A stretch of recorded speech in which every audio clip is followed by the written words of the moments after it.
মধ্যযুগের একটা সময় যারা ঈশ্বরের নামে একসময় যুদ্ধ করত তারাই একদিন অভিযুক্ত হয়ে গিয়েছিল ধর্মদ্রোহিতার অভিযোগে। এরা ছিল নাইট টেম্পলার। বিশ্বাসঘাতকতা, প্রেম আর রক্তের গল্প। এটাই নাইট টেম্পলারের গল্প, নাইটফল, যেটাকে নাইট টেম্পলারদের শেষ অধ্যায়ও বলা হয়। এই বন্ধুরা, আজ থেকে আমরা দেখতে চলেছি সেই নাইট টেম্পলারদের পতনের ইতিহাস, যেখানে রয়েছে বিশ্বাসঘাতকতা, প্রেম, রাজনীতি, ধর্ম আর রক্তের এক সংঘর্ষের ইতিহাস। মধ্যযুগের সেই ইতিহাসের সাক্ষী হতে চাইলে আমার সঙ্গে আপনাদের আজকে বসে যেতে হবে নাইটফলের এক্সপ্লেইন দেখতে। তো চলুন আর কথা না বাড়িয়ে শুরু করি বিখ্যাত হিস্টোরিক্যাল টিভি সিরিজ নাইটফলের সিজন 1-এর প্রথম পার্ট। 1291 সাল, লক্ষাধিক সৈন্যের বিশাল একটা বাহিনী একযোগে আক্রমণ চালিয়েছে প্রাচীন শহর আকরের উপর। শহরের প্রহরীরা এমন ভয়াবহ দৃশ্য দেখে শহরের প্রতিরক্ষা বাহিনীকে সতর্ক করে দেয়।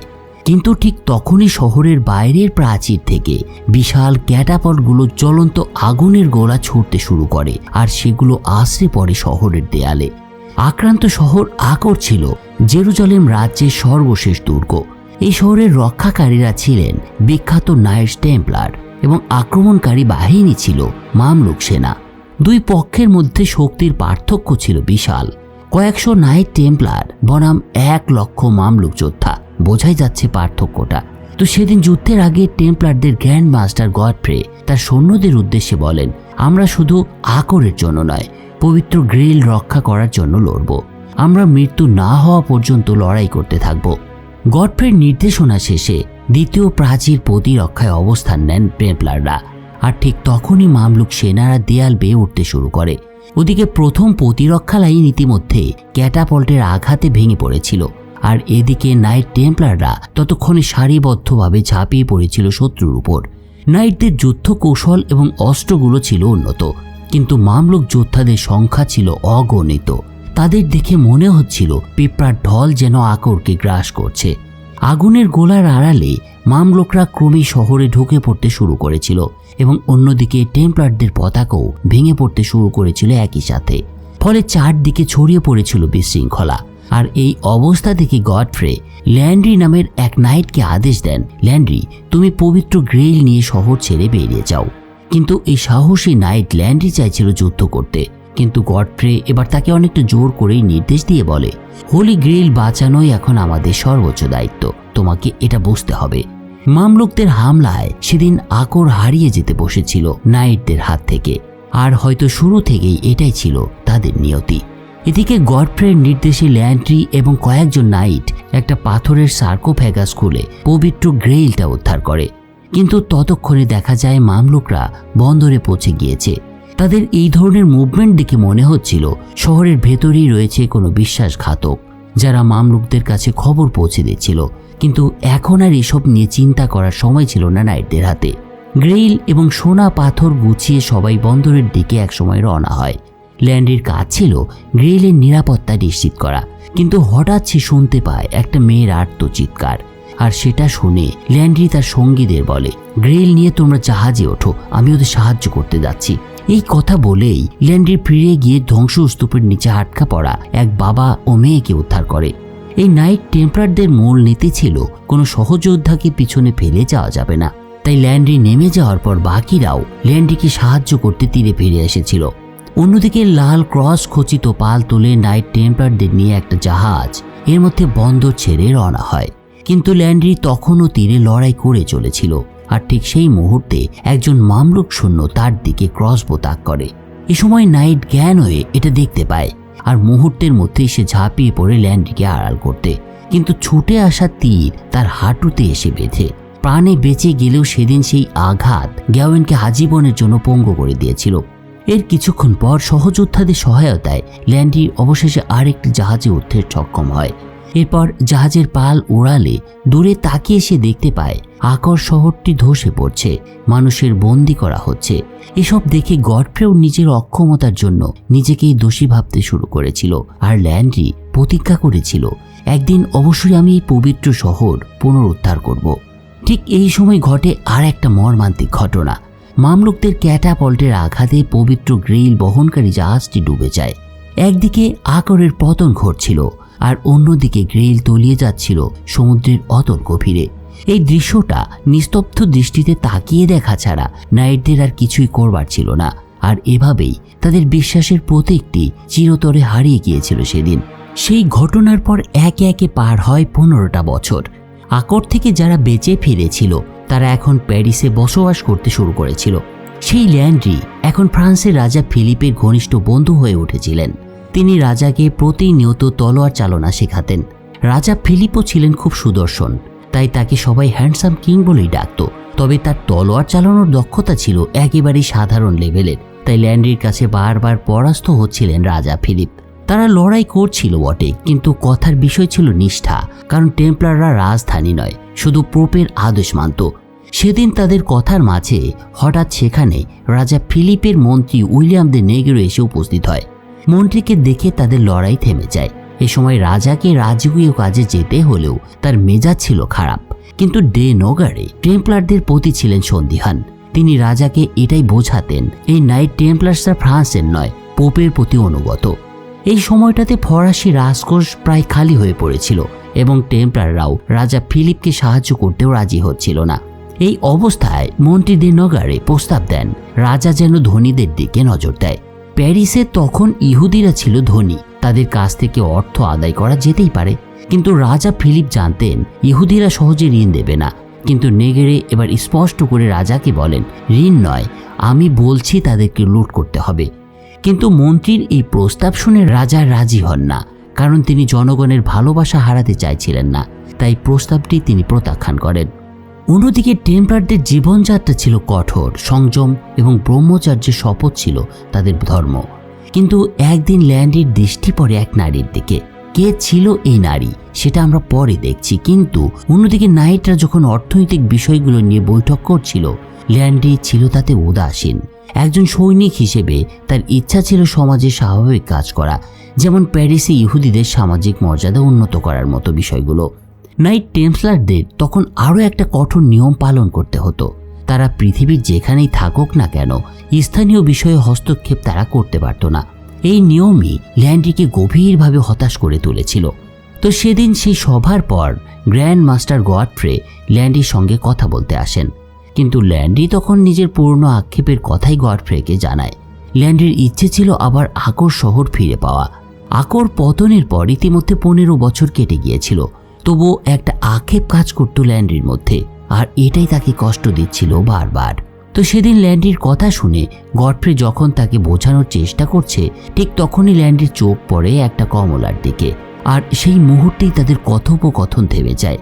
এর কিছুক্ষণ পর গ্র্যান্ড মাস্টার গডফ্রে ল্যান্ড্রিকে শহরের নাইট টেম্পলারদের অস্থায়ী নেতা নিযুক্ত করে শহর ছেড়ে বেরিয়ে পড়েন। কিন্তু যাত্রাপথে সেদিন তিনি হঠাৎ দস্যুদের আক্রমণের শিকার হন। যদিও গডফ্রের প্রতিরোধ করার চেষ্টা করছিলেন, কিন্তু দস্যুরা ক্রসবো নিয়ে তাকে তাড়া করতে শুরু করেছিল। এভাবে বেশ কিছুক্ষণ চলার পর তার ঘোড়া একসময় আঘাতপ্রাপ্ত হয় এবং গডফ্রে দস্যুদের ঘেরাটপের মধ্যে পড়ে যান। গডফ্রেকে যারা আক্রমণ করেছিল তারা সাধারণ দস্যু ছিল না, তাদের নেতা গডফ্রেকে ভালোভাবে চিনত এবং তার নামও জানত। তো চারিদিক থেকে আক্রমণ করা হলেও সে অবস্থায় গডফ্রে একাই লড়াই চালিয়ে যাচ্ছিল। এর মধ্যে একসময় যখন সে শত্রুদের ঘেরাটপে বন্দী, ঠিক তখন এক তরুণ এসে তাকে উদ্ধার করে, কিন্তু তার হাতে তখন কোনো অস্ত্র ছিল না, শুধু একটা লাঠি দিয়ে সে দস্যুদের কুঠারের আঘাত ঠেকিয়ে দিচ্ছিল। তবে ইতিমধ্যেই গডফ্রে নিজেকে সামলে নিয়েছিলেন এবং একজনকে হত্যাও করেছিলেন। তবে দস্যুদের এই আক্রমণে গডফ্রে গুরুতর আহত হয়েছিলেন সেদিন এবং শেষ পর্যন্ত মৃত্যুবরণ করেছিলেন এই বিখ্যাত নাইট টেম্পলারদের প্রধান। কিন্তু মৃত্যুর আগে গডফ্রে সেই অপরিচিত মানুষটিকে নির্দেশ দেন তার এই তরোয়ারটি প্যারিসে থাকা টেম্পলার নাইট ল্যান্ড্রির হাতে যেন সে পৌঁছে দেয়। যার হাতে গডফ্রে তলোয়ারটি তুলে দিয়েছিলেন এই তরুণের নাম ছিল পার্সিফাল এবং সে ছিল একজন সৎ কৃষক। তার এক সুন্দরী বাগদত্তাও ছিল, নাম ছিল মেরি। মেরি চেয়েছিল পার্সিফল কোনো বিপদে না জড়াক, তারা যেন শান্তিতে সংসার করে। কিন্তু পার্সিফল গডফ্রের কাছ থেকে তরোয়ারটি নিয়ে আসার পর তার স্ত্রীর কোনো কথা শোনে না। গডফ্রের শেষ ইচ্ছা পূরণ করতে সে ঘোড়ায় চেপে প্যারিসের পথে রওনা হয়। অন্যদিকে ল্যান্ড্রি নাইটদের চিরাচরিত সংযমটাকে ভেঙে ফেলতে চাইছিলেন। কদিন আগে তিনি যে সুন্দরী মহিলাকে দেখেছিলেন তাকে আর ভুলতে পারছিলেন না তিনি। তাই একদিন অনেক কষ্ট সহ্য করে দেখা করে সে সেই নারীর সঙ্গে। এই নারীর নাম ছিল জোয়ান। জোয়ানকে সামনাসামনি দেখে ল্যান্ড্রির চোখ যেন আর সরতেই চাইছিল না। জোয়ানও ল্যান্ড্রিকে ভালোবাসত, তাই তারা কিছুক্ষণের মধ্যেই একে অপরকে নিয়ে মেতে ওঠে। তবে এ সময় প্যারিস শহরে ঘটে গিয়েছিল আর একটা বড় ঘটনা। যে ব্যক্তি বহু বছর ধরে ইহুদিদের বিরুদ্ধে নানা রকমের ভাবে বিষাদগার করে আসছিলেন, সে একদিন হঠাৎ এক বক্তৃতার মাঝে মারা যায়। এটা যখন ঘটেছিল তখন সন্দেহভাজন হত্যাকারীদের পোশাকে একটা হলুদ বৃত্তচিহ্ন দেখতে পাচ্ছিল অনেকে, আর এটা ছিল ইহুদিদের প্রতীক। ফলে অন্যরা ধরেই নিয়েছিল ইহুদিদের হাতে মৃত্যু ঘটেছে এই লোকটার। ফলে শহরে একটা জাতিগত উত্তেজনা চরমে পৌঁছায়। এদিকে পার্সিফালও ততক্ষণে প্যারিসে টেম্পলার সদর দপ্তরে পৌঁছে গিয়েছিল এবং ল্যান্ড্রিকে খুঁজে নিয়ে তাকে জানিয়েছিল ছেলেটা গ্র্যান্ড মাস্টার গডফ্রে মারা গিয়েছেন। গডফ্রে মারা গিয়েছে এ কথা শোনার পর ল্যান্ড্রি সঙ্গে সঙ্গে কয়েকজন নাইটকে নিয়ে রওনা হয় সেই স্থানে যেখানে গডফ্রেকে হত্যা করা হয়েছিল। ল্যান্ড্রি চাইছিল মাস্টারের বডিটাকে ফিরিয়ে নিয়ে আসতে, কিন্তু ঠিক তখনই আর একটা হত্যাকাণ্ডের খবর আসে তার কানে। এই হত্যাকাণ্ডে ইহুদিদের জড়িত থাকার প্রমাণ পাওয়া যায়। ফলে ইহুদি এবং খ্রিস্টানদের মধ্যে অবস্থা ক্রমেই উত্তপ্ত হয়ে উঠতে শুরু করে। এদিকে রাজ্যের এই পরিস্থিতিতে রাজা ফিলিপ নিয়মিত গির্জায় প্রার্থনা করতেন। সেদিনও সে যখন গির্জায় প্রার্থনা করছিলেন, তখন তার মন্ত্রী দেনগারে তার কাছে এসে একটা প্রস্তাব দেন। রাজার উচিত প্যারিসের শান্তির জন্য ইহুদিদের প্যারিস থেকে বের করে দেয়া, না হলে জনগণের রোষে শহরে বিশৃঙ্খলা তৈরি হবে। মন্ত্রীর একথা শোনার পর অবশেষে রাজা অনিচ্ছা সত্ত্বেও প্রস্তাবটি মেনে নেন, কিন্তু এতেও দেনগারে সন্তুষ্ট হচ্ছিলেন না। তার আসল উদ্দেশ্য ছিল ইহুদিদের ধন সম্পদ লুট করা। সে পরিকল্পনা করেছিল ইহুদিদের শহর থেকে বের করে পথে ভাড়াটে সৈন্য দিয়ে তাদের হত্যা করে সব মালামাল ছিনিয়ে নেয়া। কিন্তু এই ভয়ঙ্কর ষড়যন্ত্রের কথা জোয়ান গোপনে শুনে ফেলেন এবং সঙ্গে সঙ্গে তিনি ল্যান্ড্রিকে এটা জানান। এরপর একদিন রাজার নির্দেশে ইহুদিরা প্যারিস শহর ছাড়তে শুরু করে। তারা যখন একসময় একটা বনের মধ্যে এসে পৌঁছায়, ঠিক তখনই কিছু ভাড়াটে সৈন্য তাদের আক্রমণ করে বসে। আর বোঝাই যাচ্ছিল এ সময় একটা নির্মম গণহত্যা শুরু হতে চলেছিল। কিন্তু ঠিক তখনই নাইট টেম্পলার্সরা সেখানে পৌঁছালে তাদের দেখে ভাড়াটেরা ভয়ে পিছু হটে। এ সময় দেখা যায় এক তরুণী লাঠি নিয়ে সাহসিকতার সঙ্গে প্রতিরোধ করে তুলছে। যুদ্ধ শেষ হওয়ার পর ল্যান্ড্রি সেই মেয়েটিকে তার সাহসিকতার জন্য ধন্যবাদ জানায়। এ সময় মেয়েটির বাবা এগিয়ে এসে বলে, আকরে তুমি আমাদের জীবন বাঁচিয়েছিলে, আর আজও তুমি আমাদের রক্ষা করলে। সেদিনই ল্যান্ড্রি সবাইকে একটা নিরাপদ আবাসস্থানে নিয়ে যায়। এদিকে যারা গডফ্রের বডিটা আনতে গিয়েছিল, তারা সেখানে গিয়ে দেখতে পায় পার্সিফালের বাগদত্তা মেরিকে হত্যা করা হয়েছে, আর হত্যা করেছে কিছু দস্যু। যে দস্যুরা এর আগে পালিয়ে গিয়েছিল, তারাই ফিরে এসে প্রতিশোধ নিয়েছে। এটা ছিল খুবই মর্মান্তিক একটা ঘটনা। একটা সুখী পরিবার যেন মুহূর্তেই ছিন্ন ভিন্ন হয়ে গিয়েছিল এতে। অন্যদিকে প্রাসাদের টেম্পলারদের এক জুনিয়র অফিসার গডফ্রের তলোয়ারের হাতলে একটা নীলা পাথর খুঁজে পায়। সেই পাথরের প্রতিফলিত হওয়া আলোর দিকে তাকিয়ে তারা দেখতে পায় তার ভেতরে হোলি গ্রেইলের চিহ্ন রয়েছে এবং এর কেন্দ্রবিন্দুতে দেখা যাচ্ছে একটা আইরিশ ফুল। এই ফুলটা ছিল ফ্রান্সের জাতীয় প্রতীক, আর এতে বোঝা যাচ্ছিল পবিত্র গ্রেইল আসলে ফ্রান্সেই রয়েছে, সেটা হারিয়ে যায়নি। ওদিকে রাজা ফিলিপ শেষ পর্যন্ত তার মন্ত্রী দেনগারে যে তার কাছে কোটচাল চেলেছিল ইহুদিদের তাড়ানোর জন্য, সেই ষড়যন্ত্রের কথা তিনি জানতে পারেন। ফলে তিনি নেগরেকে হুঁশিয়ার দেন, আর একবার এমন করলে সে তার শিরচ্ছেদ করবে।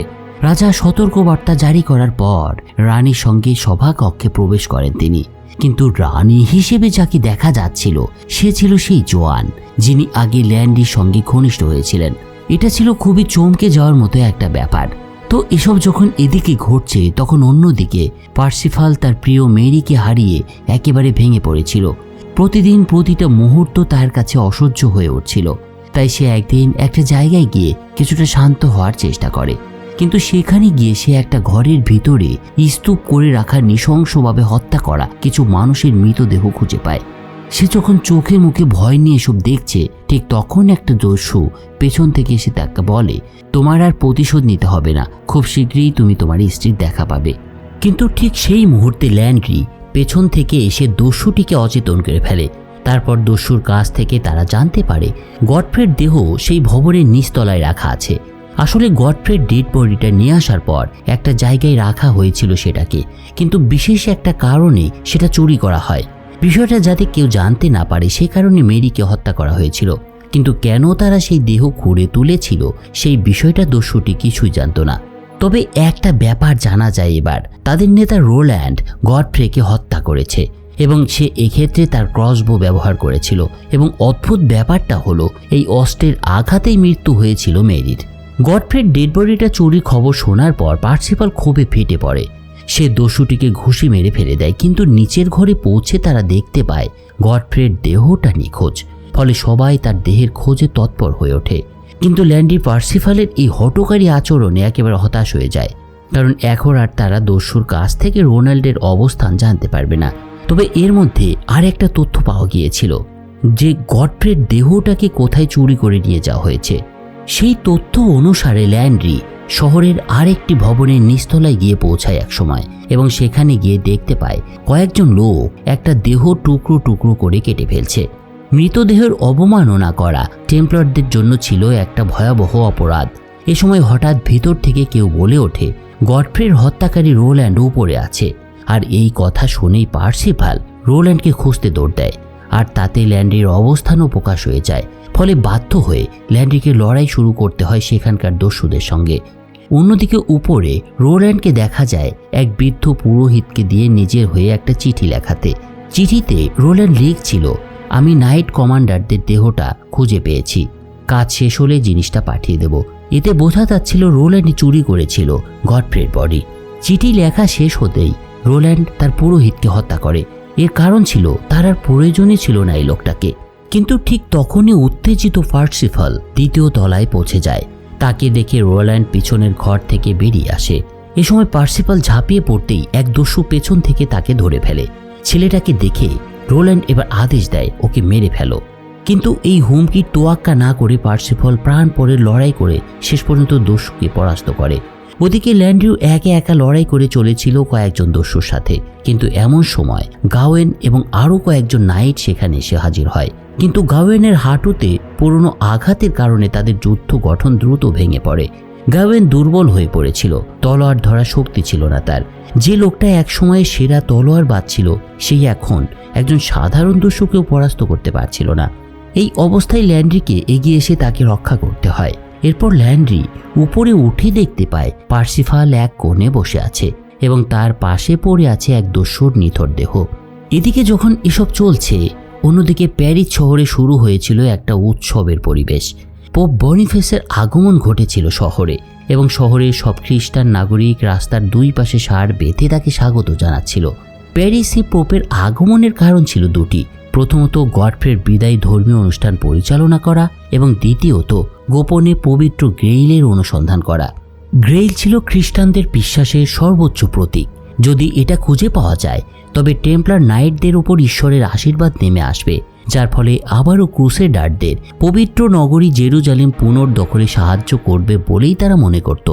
এরপর সেদিন ল্যান্ডিকে প্যারিস শাখার নাইট কমান্ডার হিসেবে নিযুক্ত করা হয়। অন্যদিকে গডফ্রের দেহ পরীক্ষা করতে গিয়ে নাইটরা একটা চাবি খুঁজে পায়, কিন্তু সেটা দিয়ে কোনো বাক্স বা দরজা খোলা যাচ্ছিল না। তো এদিকে যখন এসব চলছে, অন্যদিকে রাজধানীতে চলছিল আর একটা ঘটনা। রাজা ফিলিপের একজন কন্যা সন্তান ছিল, তার নাম ছিল ইসাবেলা, আর যে ইতিমধ্যে বিবাহযোগ্যা হয়ে উঠেছিল। একদিন ইসাবেলার বিয়ের প্রস্তাব আসে ফ্রান্সের রাজসভায়। কাতালোনিয়ার প্রিন্স লুইস এবং ইংল্যান্ডের প্রিন্স এডওয়ার্ডের পক্ষ থেকে ইসাবেলাকে বিয়ের প্রস্তাব দেওয়া হয়। কিন্তু রাজকুমারী ইসাবেলা আগে থেকেই কাতালোনিয়ার প্রিন্স লুইসের সঙ্গে একটা সম্পর্কে জড়িয়েছিলেন এবং তাকে তিনি ভালোবাসতেন। লুইসের কোমল ব্যবহার ও মিষ্টি কথায় মুগ্ধ হয়ে ইসাবেলা সিদ্ধান্ত নিয়েছিল সে লুইসকে বিয়ে করবে। কিন্তু রাজা ফিলিপ এটা যখন জানতে পারেন তখন তিনি চিন্তিত হয়ে পড়েন, কারণ ইংল্যান্ড তখন ছিল ইউরোপের সবচেয়ে শক্তিশালী দেশ। যদি ইসাবেলা এডওয়ার্ডকে বিয়ে করে তবে ফ্রান্স ও ইংল্যান্ডের মধ্যে স্থায়ী শান্তি প্রতিষ্ঠা সম্ভব হতো এবং রাজনীতির দৃষ্টিতে এই বিয়ে হতো সবচেয়ে লাভজনক। কিন্তু সমস্যা হলো ইসাবেলা কোনোভাবেই রাজি ছিল না, আর এই কারণে রাজা ফিলিপ বেশ চিন্তিত হয়ে পড়েছিলেন। কিন্তু সমস্যা আরও আরেকটা ছিল, আর সেটা হলো মন্ত্রী দেনেগেরও চাইছিলেন ইংল্যান্ডের রাজপুত্রের সাথে ইসাবেলার বিয়ে হোক। তবে রানী জোয়ান চাইছিলেন তার মেয়ে ভালোবাসার মানুষটিকেই বিয়ে করুক, অর্থাৎ কাতালোনিয়ার লুইসকে, কারণ রানী নিজে 12 বছর বয়সে রাজা ফিলিপকে বিয়ে করেছিলেন। কিন্তু সেটা ছিল রাজনৈতিক জোট গঠনের কারণে, ভালোবাসার ছিটে ফোঁটাও ছিল না এতে। এই ভুলের জন্য রানী সারা জীবন অনুতাপ করে যাচ্ছেন। তাই রানী চাইছিলেন না তার মেয়ে ইসাবেলও তার মতো ভালোবাসাহীন একটা বিয়ের সম্পর্কে জড়াক। তো এরকম একটা দোটানায় পড়ে রাজা ফিলিপ সিদ্ধান্ত নেন পোপ বেনিফিস প্যারিসে এসেছেন, তাই সেই এই সমস্যার সমাধান করুক। পোপই সিদ্ধান্ত নিক ইসাবেলা কাকে বিয়ে করবে। রাজার এই সিদ্ধান্তে খুশি হন রানী, কিন্তু মন্ত্রী ডে নেগারে যান রেগে, কারণ তিনি জানতেন পোপ কাতালোনিয়ার পক্ষেই রায় দেবে। যদি ফ্রান্স এবং কাতালোনিয়ার মিল হয় তবে পোপের প্রভাব পুরো ইউরোপে বেড়ে যাবে আর ইংল্যান্ড তখন বিচ্ছিন্ন হয়ে পড়বে। ফলে ডে নেগারে আর একটা ভয়ঙ্কর সিদ্ধান্ত নেন। কাতালোনিয়ার পক্ষে রায় ঘোষণা করার আগেই তিনি চাইছিলেন পোপকে হত্যা করতে, আর এজন্য তিনি এক ভাড়াটে ঘাতককেও দায়িত্ব দিয়েছিলেন।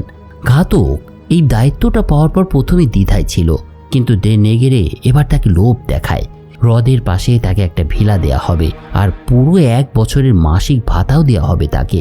এই মোটা অঙ্কের পুরস্কারের লোভে ঘাতক শেষ পর্যন্ত পোপকে হত্যা করতে রাজি হয়ে যায়। পরদিন পোপ যখন জনতার মাঝে প্রার্থনা করছিলেন তখন ঘাতক জনতার মধ্যে মিশে গিয়ে ছুরি হাতে প্রস্তুত হন। কিন্তু সেখানে যা হতে চলেছিল তারপর সেটা ছিল ভীষণ চমকপ্রদ একটা ব্যাপার। ওদিকে রাজপ্রাসাদে রাজা ফিলিপ ও তার উপদেষ্টারা পোপের আগমনের অপেক্ষায় ছিলেন, কিন্তু পোপের আসতে দেরি দেখে রানী উদ্বিগ্ন হয়ে বলেন, এই তোমরা কেউ কি গিয়ে একটু খোঁজ নিয়ে দেখে আসবে পোপ কি করছেন। রানী এ কথায় ডে নেগরে মনে মনে হাসছিল। সে ভাবছিল তার পরিকল্পনা বুঝি সফল হয়েছে। কিন্তু ঠিক তখনই রাজদরবারের দরজা ধীরে ধীরে খুলে যায়, আর দরজা খুলতেই দেখা যায় পোপ বেনিফিস প্রবেশ করছেন সেখানে। এরপর তিনি ঘোষণা করেন ঈশ্বরের ইচ্ছা অনুসারে রাজকন্যা ইসাবেলা বিবাহ করবেন কাতালোনিয়ার প্রিন্স লুইসকে। এর একটু পরেই একজন দূত এসে একটা উপহার নিয়ে হাজির হয়। উপহারটা ছিল ডি নেগরের জন্য, কিন্তু উপহারের বাক্সটি খুলতেই ভয়ঙ্করভাবে চমকে ওঠে ডি নেগরে, কারণ তিনি দেখতে পান বাক্সের ভেতরে রয়েছে সেই খুনিটার কাটা মাথা, যাকে সে নিজে পোপকে হত্যা করার জন্য পাঠিয়েছিল। এর মাধ্যমে ডি নেগরে মূলত বুঝতে পেরেছিল যে তার ষড়যন্ত্র ফাঁস হয়ে গিয়েছে। অন্যদিকে নতুন কমান্ডার ল্যান্ড্রি পার্সিফালকে নাইটদের দলে যোগ দিতে অনুরোধ করেন। ল্যান্ড্রি বেশ কিছুদিন ধরেই একা হয়ে যাওয়া পার্সিফালকে অবজার্ভ করছিল, তাই তার এই অবস্থার পরিবর্তনের জন্য টেম্পলার নাইটদের সহায়তা পাওয়া ছিল খুবই গুরুত্বপূর্ণ।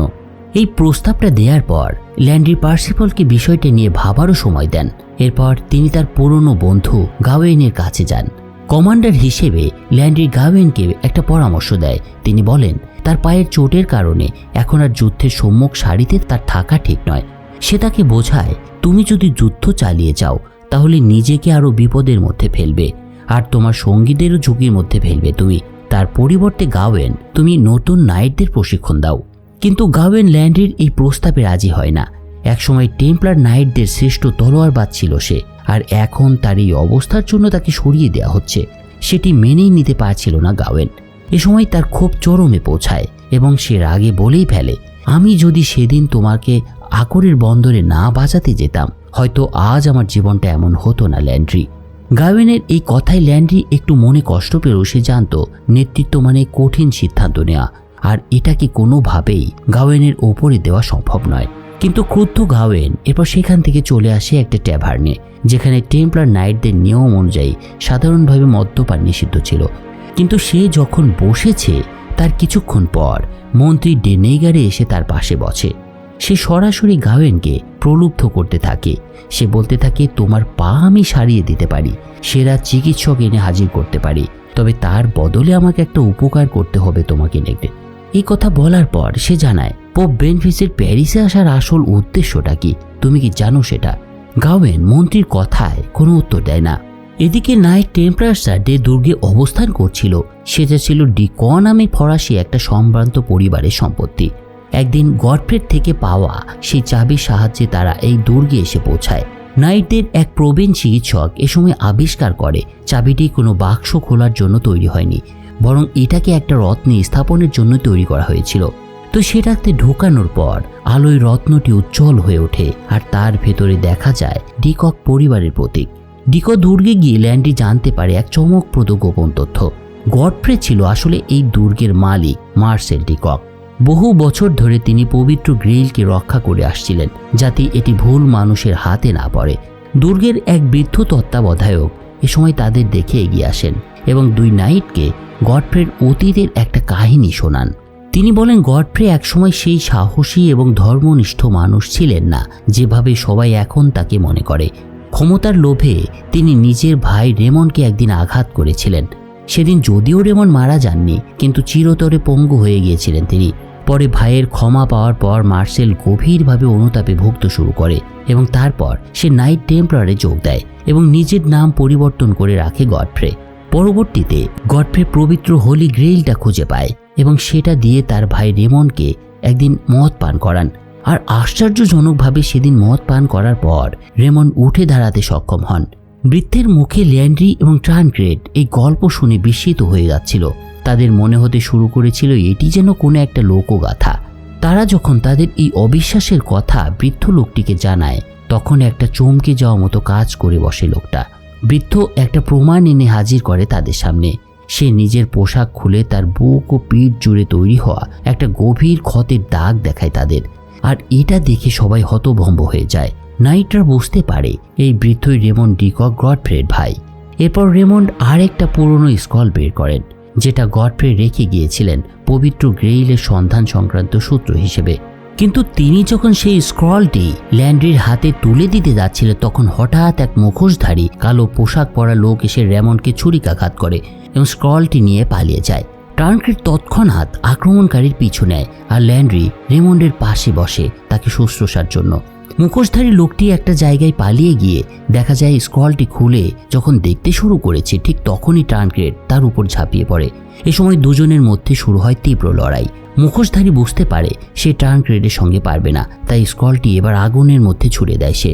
যদিও ট্রানক্রেড আগুনের মধ্যে ঝাঁপিয়ে তুলিয়ে সেটাকে বাঁচাতে চেষ্টা করেছিল, কিন্তু সে দেখতে পায় ততক্ষণে স্ক্রলটা পুরোপুরি পুড়ে গেছে।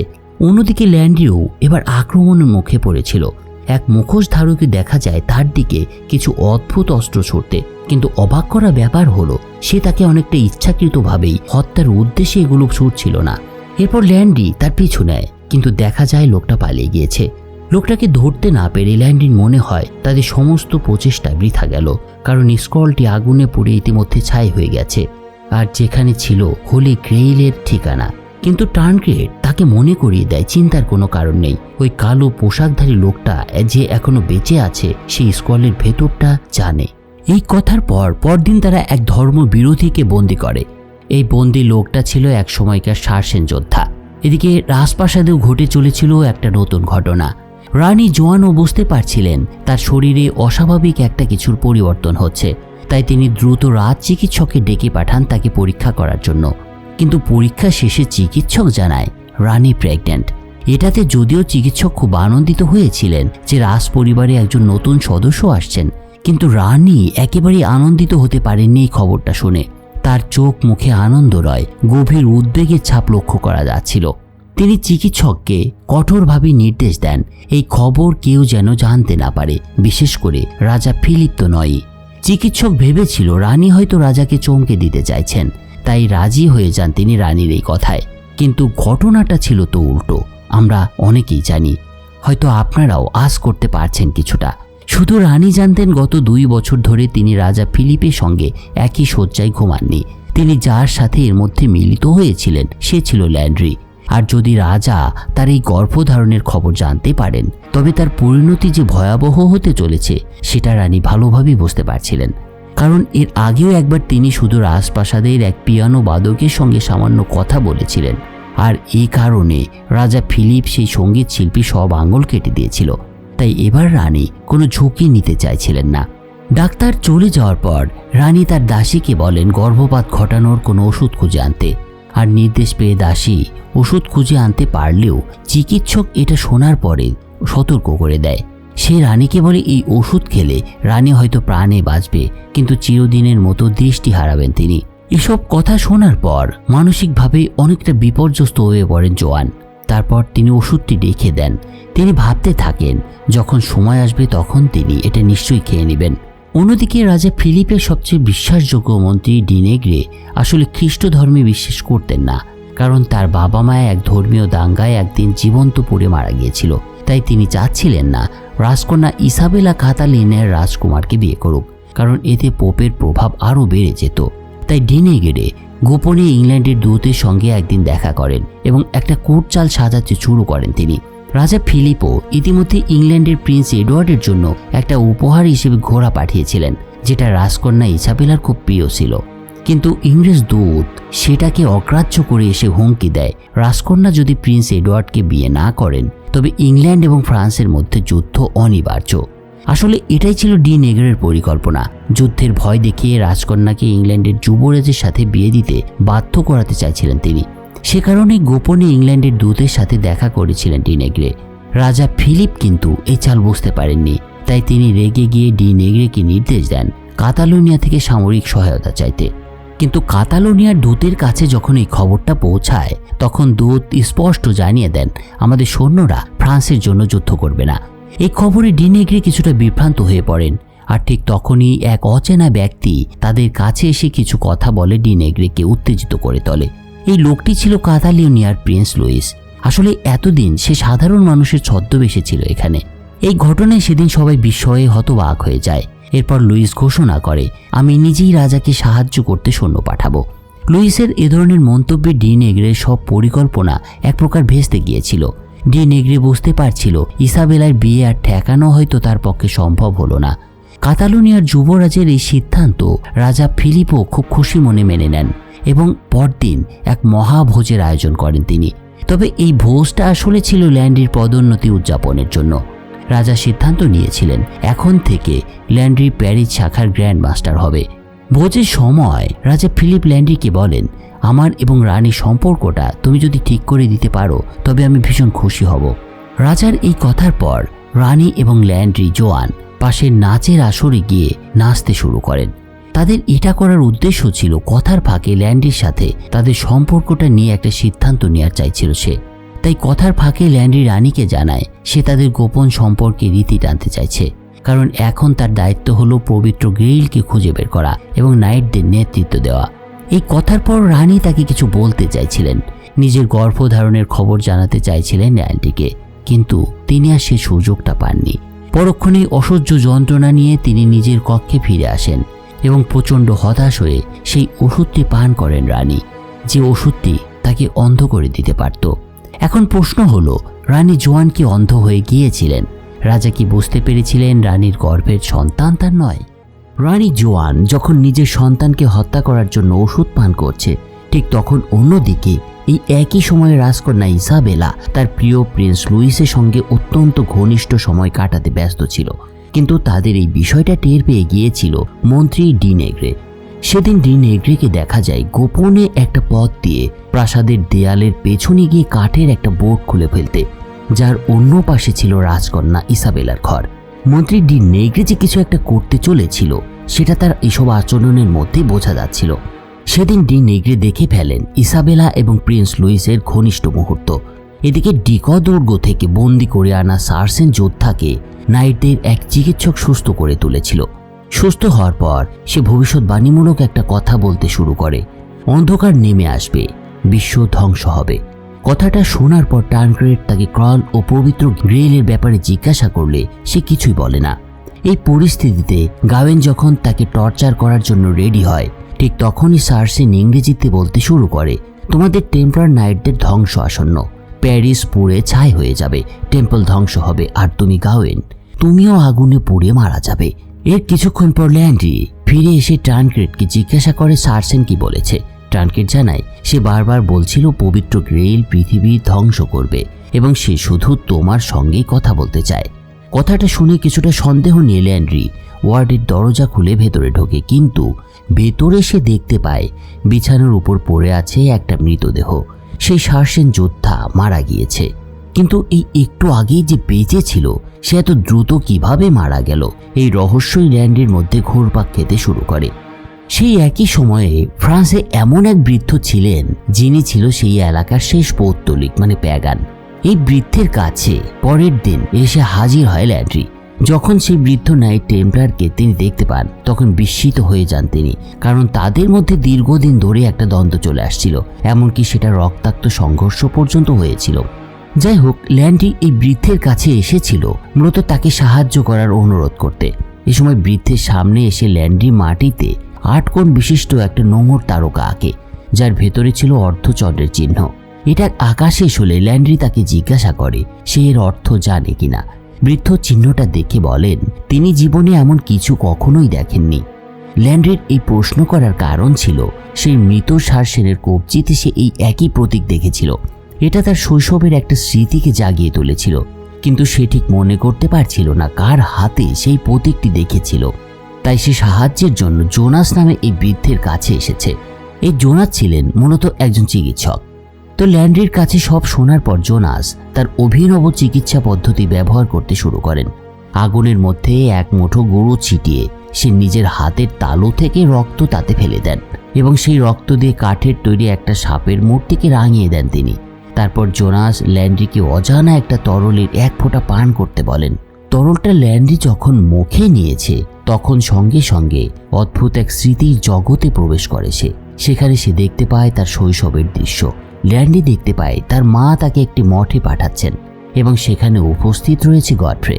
ছোটবেলায় ল্যান্ড্রির খুব ইচ্ছে ছিল গডফ্রের স্কোয়াড মানে শিষ্য যোদ্ধা হয়ে তার সঙ্গে জেরুজালেমে যাবে, কিন্তু ল্যান্ড্রিকে প্রথমে সাথে নিতে রাজি হননি গডফ্রে।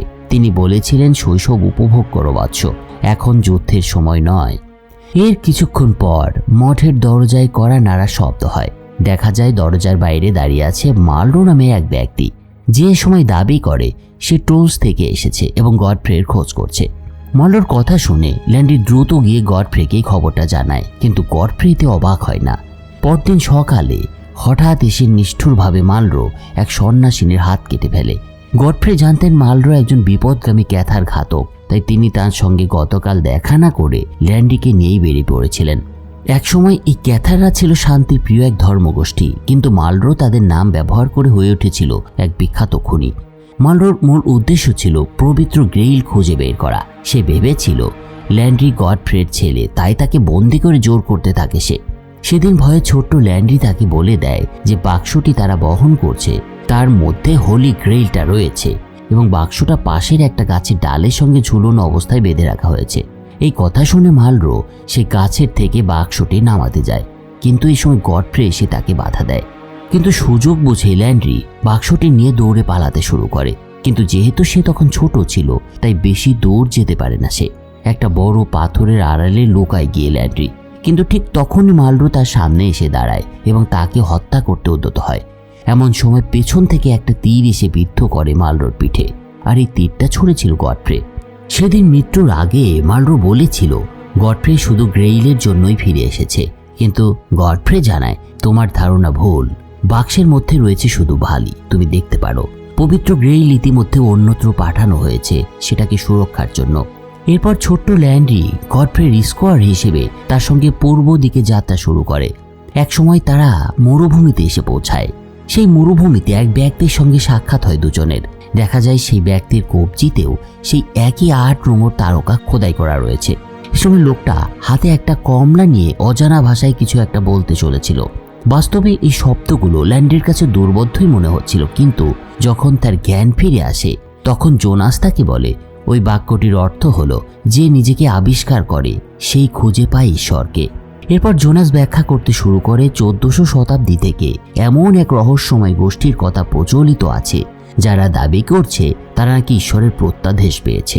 এই গোষ্ঠীটা কোনো শাসনের অধীনে নয়, নিজেরাই রহস্যজনকভাবে বারবার ফিরে আসে, অনেককে হত্যা করে, আবার কোনো চিহ্ন না রেখে অদৃশ্য হয়ে যায়। তারা কমলাকে প্রতীক হিসেবে ব্যবহার করে তাদের অনুসারীদের একত্রিত করতে। আসলে এটাই হলো কমলার রহস্য। এরপর টেম্পলার সদর দপ্তরে ফিরে এসে ল্যান্ড্রি দুর্গের প্রাচীরে একটা কমলা ঝুলিয়ে রাখে। তার এটা করার কারণ ছিল যাতে ওই রহস্যময় লোকেরা তার কাছে আসে। এর মধ্যে ল্যান্ড্রি গাওয়ানকে একটা বিশেষ দায়িত্ব দিয়েছিলেন, যা ইতিমধ্যে সম্পন্ন হয়ে গিয়েছিল। জিজ্ঞাসাবাদ শেষে গাওয়েন একজন প্রশিক্ষণার্থী নাইটকে সন্দেহভাজন হিসেবে চিহ্নিত করে তাকে বেঁধে ফেলে এবং তাকে চাবুক পেটাতে শুরু করে, কিন্তু তারপরেও লোকটি কিছুতেই স্বীকার করছিল না। এসব ট্রানক্রেড আবার সহ্য করতে না পেরে জিজ্ঞাসাবাদ বন্ধ করে দেয়, কিন্তু ঠিক তখনই লোকটি ট্রানক্রেডের দিকে তাকিয়ে স্বীকার করে যে সেই সারসেনকে হত্যা করেছে। আসলে এটা ছিল গাওয়েনের পরিকল্পনার অংশ। সে ধরে নিয়েছিল ট্রানক্রেড যদি বাধা দেয় তাহলে বোঝা যাবে ট্রানক্রেডই আসল দোষী। এ সময় ট্রানক্রেড শান্তভাবে এবার নিজের অপরাধ স্বীকার করে নেয়। আসলে তার বিশ্বাস ছিল পবিত্র গেইল বিশ্বে বিপর্যয় ডেকে আনবে, কারণ ইতিমধ্যে অনেক মানুষ প্রাণ হারিয়েছে এর জন্য। তাই সে হত্যার পথ বেছে নিয়েছিল যেন কেউ আর গ্রেইলের খোঁজ না পায়। টানক্রেডের এ ধরনের স্বীকারোক্তির পর তাকে অবশেষে কারারুদ্ধ করা হয়। এদিকে রানী জোয়ান সেই ওষুধটা খাওয়ার পর কি সমস্যা ফেস করেছিলেন, চলুন এবার সেটা দেখা যাক। ওষুধটা খাওয়ার পর রানী কোনো তীব্র ব্যথা অনুভব করতে পারছিলেন না বলে তিনি কিছুটা স্বস্তিই পান, কিন্তু তার দাসীকে তখন অস্বাভাবিকভাবে শান্ত দেখাচ্ছিল, যেন সবকিছুই সে আগের থেকে জানত। এর কয়েকদিন পর ক্যাটালোনিয়ার রানী ফ্রান্সে এসে হাজির হন এবং রাজা ফিলিপের সঙ্গে তিনি দেখা করেন। আলাপের প্রথমেই তিনি নাভারের রাজ্যের কথা তুলে ধরেন রাজার সামনে। এ সময় সেখানে জোয়ানও উপস্থিত ছিল এবং এটা শুনে রানী অনেকটা অস্বস্তিতে পড়ে যান। যদিও তিনি নাভারের প্রকৃত শাসক ছিলেন, কিন্তু কখনো সেখানে তিনি যাননি। এর মধ্যেই ডেনেগ্রে আবার ষড়যন্ত্র করতে শুরু করে দেন। তিনি ক্যাটালান দূতকে জানান রাজকুমারী ইসাবেলা ও প্রিন্স লুইসের প্রেমের সম্পর্কের কথা, আর এই সংবাদ দ্রুতই পৌঁছে যায় ক্যাটালিয়ানিয়ান রানীর কানে। আর বলাই বাহুল্য এটা তার জন্য যথেষ্ট কারণ হয়ে দাঁড়ায় ফ্রান্সকে সৈন্য না দেওয়ার অজুহাত হিসেবে। সুযোগটা কাজে লাগিয়ে ক্যাটালোনিয়ার রানী অভিযোগ করেন ইসাবেলার আচরণ অনেকটা রাজকন্যার মতো উপযুক্ত নয় এবং এমন চরিত্রের রাজকন্যা ক্যাটালোনিয়ার কোনো প্রিন্সের জন্য যোগ্য হতে পারে না। রানীর এই কথা শুনে ফ্রান্সের রাজা ফিলিপ প্রচণ্ড রেগে যান, কিন্তু তিনি রানীর এ ধরনের দাবিতে সম্মত হন যে ইসাবেলা সতীত্ব পরীক্ষা সবার সামনে করা হবে, যেন তার বিরুদ্ধে ওঠা সমস্ত অভিযোগ ভিত্তিহীন বলে প্রমাণ হয়। কিন্তু এই খবরটা শুনে রাজকন্যা ইসাবেলা আতঙ্কিত হয়ে পড়েন, কারণ সে জানত ইতিমধ্যেই সে প্রিন্সের কাছে তার সতীত্ব হারিয়েছে। কিন্তু রানী জোয়ান তার মা তাকে মনে সাহস দিয়ে পরিস্থিতিটা মুখোমুখি হতে বলেন। ফ্রান্সের রাজকন্যা হিসেবে এমন বিব্রতকর পরীক্ষার সম্মুখীন হতে হবে এই চিন্তায় ইসাবেলা এবার ভীষণ অপমানিত বোধ করতে শুরু করেন এবং তার মনের মধ্যে প্রিন্স লুইসের প্রতি জন্মায় ঘৃণা, কারণ সে জানত তাদের এই গোপন সম্পর্কের কথা লুইস এবং সে ছাড়া আর কেউ জানে না। আর যেহেতু অন্য কেউ জানে না, তাই লুইসই এটা ফাঁস করে দিয়েছে। কিন্তু ডেনেগ্রে যে লুকিয়ে তাদের মেলামেশাটা দেখে ফেলেছিল সেটা সে জানত না। একই সাথে ইসাবেলা এমনকি লুইসকে বিয়ে না করারও সিদ্ধান্ত নিয়ে বসেছিলেন। এরপর শুরু হয় ইসাবেলার সতীত্ব পরীক্ষা। পরীক্ষা শেষে ফলাফল আসলে যেটা দেখা যায় সেটা হচ্ছে রাজকন্যা ইসাবেলা তখনও ভার্জিন এবং পবিত্র রয়েছেন। এই ফলাফল দেখে ইসাবেলা নিজেই বেশ চমকে ওঠেন। যদিও এটা হওয়ার কথা ছিল না, কিন্তু রানী জোয়ান নিজের মেয়ের সম্মান রক্ষার জন্য পরীক্ষককে ঘুষ দিয়েছিলেন। কিন্তু সেই গাইনি রানীকে পরীক্ষা করার সময় লক্ষ্য করেন রানীর শরীরে গর্ভধারণের লক্ষণ দেখা যাচ্ছে, তাই তিনি রানীকে নিজের স্বাস্থ্যের যত্ন নিতে বলেন। গাইনির মুখে এই কথাটা শুনে এবার রানী বিস্মিত হয়ে যান, কারণ সে নিজে সেই ওষুধটা খেয়েছিল যেটাতে তার গর্ভের সন্তান নষ্ট হয়ে যাওয়ার কথা ছিল। চিন্তিত মন নিয়েই রানী নিজেকে আবার পরীক্ষা করান এবং এবার তিনি দেখতে পান সত্যিই তিনি প্রেগন্যান্ট। আসলে রানীর দাসী গোপনে সেই ওষুধটি বদলে দিয়েছিল সেদিন, কারণ দাসী ভয় পাচ্ছিল রানী হয়তো পরে নিজের সিদ্ধান্তের জন্য অনুতপ্ত হবেন। রানী জানতো তার নিজের বোন এমন একটা ওষুধ খেয়ে অন্ধ হয়ে গিয়েছিল এবং এই কারণে সে প্রায় প্রতিদিন অনুশোচনায় ভুগত। তো সব বুঝতে পারার পর রানী সিদ্ধান্ত নেন যা হবার হয়ে গিয়েছে, এটার একটা বিহিত এবার করতে হবে, এটাকে নিজের পক্ষে কাজে লাগাতে হবে। সেই চিন্তা থেকে এবার এই শিশুটিকেই তিনি রাজা ফিলিপের সন্তান বানানোর জন্য সিদ্ধান্ত নিয়েছিলেন এবং সেই সুযোগে সেদিন রাতেই তিনি রাজা ফিলিপের সঙ্গে মিলিত হতে শুরু করেন। পরের দিন সকালে রাজপ্রাসাদের বাইরে একটা ভয়ঙ্কর দৃশ্য দেখা যায়। ইসাবেলার প্রিয় সাদা ঘোড়াকে মৃত অবস্থায় পড়ে থাকতে দেখা যায় বাইরে। আমরা জানি এই ঘোড়াটা রাজা ফিলিপ ইংল্যান্ডের যুবরাজকে উপহার হিসেবে পাঠিয়েছিলেন। রাজা এ সময় লক্ষ্য করেন ঘোড়ার সাথে নীল কাপড়ে মোড়ানো ফ্রান্সের রাজ চিহ্ন দেখা যাচ্ছে। উপহার হিসেবে পাঠানো ঘোড়ার এই পরিণতি দেখে রাজা ফিলিপ বুঝতে পারছিলেন এটা তার ভবিষ্যতের জন্য একটা অশান্তির বার্তাই বহন করছে। চিন্তিত মুখে রাজা ফিলিপ বুঝতে পারেন একটা যুদ্ধ আসন্ন, তাই তিনি বর্ম পরে মাথায় মুকুট চাপিয়ে সৈন্যদের একত্রিত করেন এবং তাদের সামনে তিনি ঘোষণা দেন এটা একটা আসন্ন যুদ্ধের উস্কানি। ইংল্যান্ডে এই যুদ্ধের উস্কানি দাতা, ফ্রান্সের শেষ রক্তবিন্দু পর্যন্ত আমরা লড়ব, কেউ আমাদের পরাজিত করতে পারবে না। এই কথাগুলো বলার পর তিনি তরবারি উঁচিয়ে ধরলে সৈন্যরাও উল্লাসে চিৎকার করতে শুরু করে এবং ফ্রান্সের পতাকা ওড়াতে শুরু করে। কিন্তু রাজ্যের মন্ত্রী ডেনেগ্রে এই যুদ্ধের বিপক্ষে ছিলেন। রাজার এই মনোভাব থেকে তিনি গোপনে ইংল্যান্ডের দূতের সঙ্গে সাক্ষাৎ করার সিদ্ধান্ত নেন। ফ্রান্সের রাজ দরবারে যখন এসব চলছিল তখন অন্যদিকে ল্যান্ড্রি শহরের ফটকে কমলা ঝুলিয়ে রহস্যময় সেই সম্প্রদায়ের লোকদের অপেক্ষায় ছিল। এটা আমরা দেখেছিলাম, কিন্তু অনেক সময় ধরে অপেক্ষা করেও কেউ যখন আসছিল না তখন গ্যাওয়েন এসে জানায় এখন সময় হয়েছে টানক্রেডের শাস্তি কার্যকর করার। এই শাস্তির প্রক্রিয়াটা ছিল ভয়ঙ্কর, কারণ তাকে কাঁধে একটা বিশাল ক্রুশ তুলে নিতে হতো এবং নাইটদের মধ্য দিয়ে সামনে এগিয়ে যেতে হতো। সেটা নিয়ে নিয়ম ছিল হাঁটার সময় অন্য নাইটরা তাকে ঘুষি মারবে যেন তার শরীর থেকে অশুভ আত্মা বেরিয়ে যায়। যত জোরে আঘাত করা হবে আত্মা ততই পবিত্র হবে। বুঝতেই পারছেন কি ভয়ানক শাস্তি ছিল এটা। টানক্রেডের শাস্তি শুরু হলে ভারী ক্রুশ টানার কারণে তার হাঁটতে অনেক কষ্ট হচ্ছিল। তবে প্রথমে সে সেটা সহ্য করতে পারলেও পরবর্তীতে আর পারে উঠছিল না সে। একসময় টানক্রেড হাঁটু গেড়ে পড়ে যায়, কিন্তু তারপরেও অনুতপ্ত হতে দেখা যায় না এই টানক্রেডকে। তার বিশ্বাস ছিল সে শার্সেনকে হত্যা করেছে পবিত্র ভূমি রক্ষা করার জন্য। এই সময় ডে নেগ্রে ইংরেজ দূতের সাথে দেখা করতে গিয়ে দেখতে পান সেই দূত যেখানটায় ছিল সেই বাড়িটা সম্পূর্ণ খালি। এই খবরটা রাজা ফিলিপ যখন জানতে পারেন তখন তিনি বুঝতে পারছিলেন না ইংরেজরা কিছু না বলেই কেন চলে গেল। রাজাকে পরিস্থিতির গুরুত্ব বোঝানোর জন্য ডি নেগ্রে এবার পোপকে ডেকে নিয়ে আসেন যেন তিনি রাজাকে যুদ্ধ থেকে বিরত রাখতে পারেন। কিন্তু হঠাৎই বিপদ ঘটে যায়। সেদিন ডি নেগ্রে লাল মদ পান করতেই তার শরীরে একটা অদ্ভুত প্রতিক্রিয়া শুরু হয়। হঠাৎই তার চোখ ঝাপসা হতে শুরু করে এবং তিনি একসময় জ্ঞান হারিয়ে পড়ে যাওয়ার উপক্রম হন। এই অবস্থাতেও সে শক্তিটুকু দিয়ে সে ছুটে যায় রানীর কাছে এবং তার হাতে থাকা মদের গ্লাসটা ফেলে দেন। এরপর দেখা যায় সেই মদে আসলে বিষ মেশানো ছিল, আর এটা বুঝতে পারার সঙ্গে সঙ্গে বিশৃঙ্খলা শুরু হয়। সবাই ইংরেজদের উপরে সন্দেহ করতে শুরু করে। ওদিকে এই সময় ল্যান্ডি টাওয়ারের অপেক্ষা করছিল চার্চদের লোকের জন্য, কিন্তু তার পরিবর্তে খবর আসে রাজ পরিবারের উপরে হামলা হয়েছে। সঙ্গে সঙ্গে সে সৈন্য নিয়ে রাজপ্রাসাদের উদ্দেশ্যে রওনা হয়। ল্যান্ড্রির মাথায় তখন একটা চিন্তায় কাজ করছিল, রানীর নিরাপত্তা। তবে সে আসার পর জানতে পারে ডে নেগ্রে অচেতন হয়ে পড়েছেন এবং বিষের প্রকৃতি অজানা হয়, তার চিকিৎসা করাও সম্ভব হচ্ছে না। তাই সবাই ধরে নেয় ডে নেগ্রে হয়তো বাঁচবে না। কিন্তু এই অবস্থার পরেও রাজা সিদ্ধান্ত নিয়েছিলেন রাজকন্যা ইসাবেলার বিবাহ অনুষ্ঠান নির্ধারিত সময়েই হবে এবং রানীকে সুরক্ষিত করার দায়িত্ব ল্যান্ড্রির উপরে দেওয়া হয়।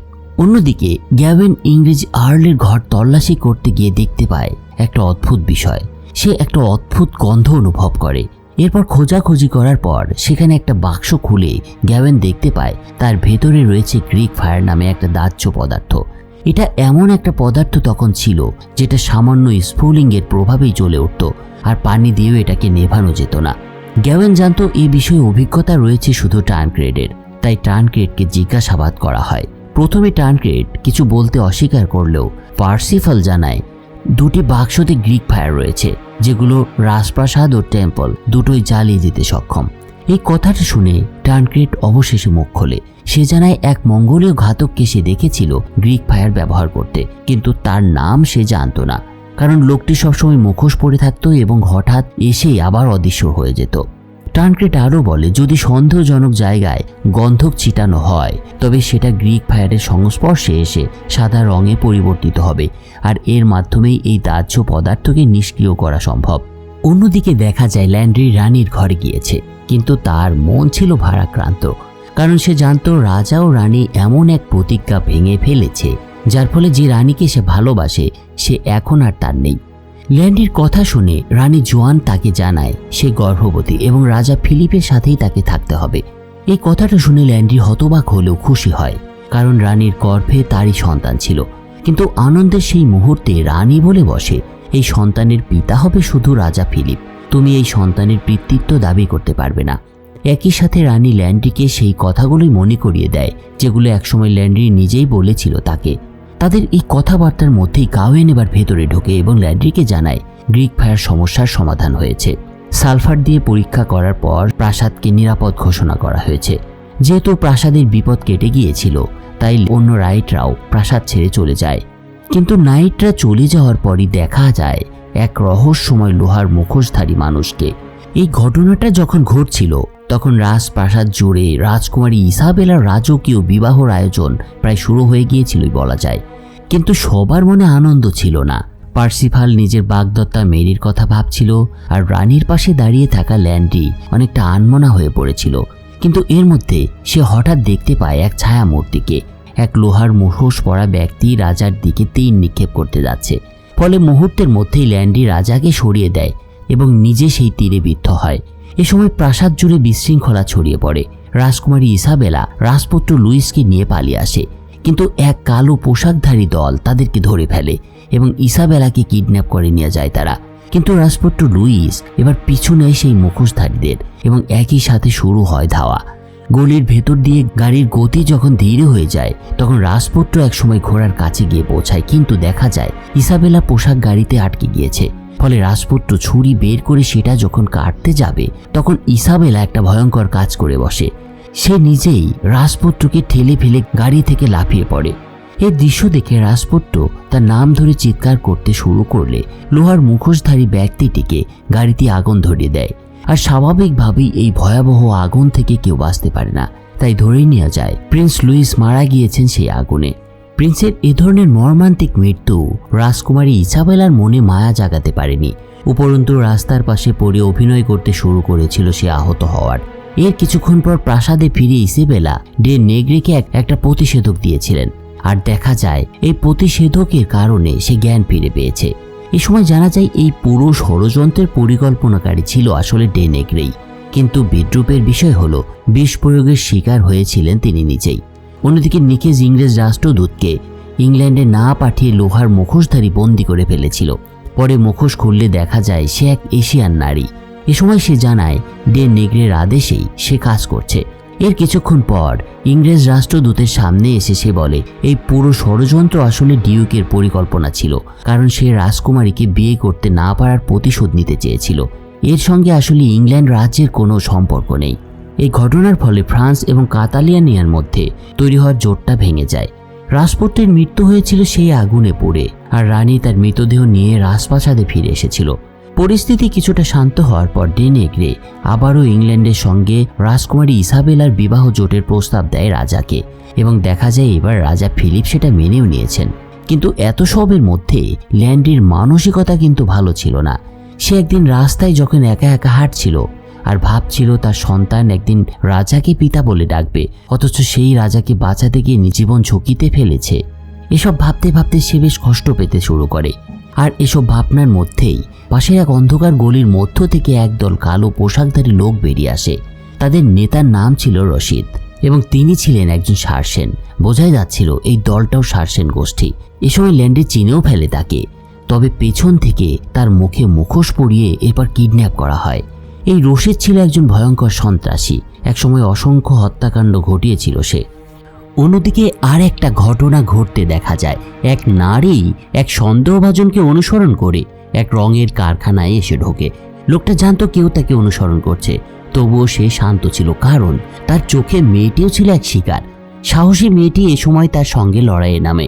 এর মধ্যে এক পর্যায়ে ভাঙা একটা কলসির কানা দিয়ে সে লোকটিকে আঘাত করতে যায়, কিন্তু সে ব্যর্থ হয়। তবে লোকটি যখন ছুরি বের করে তখন মেয়েটি হঠাৎ হাসতে শুরু করে, আর এর মধ্যেই সুযোগ বুঝে মেয়েটি লোকটিকে জড়িয়ে ধরে জানলা দিয়ে নিচে গড়িয়ে পড়ে। কিন্তু লোকটি নিচের দিকে থাকায় সে নিচে পড়ে অজ্ঞান হয়ে যায়।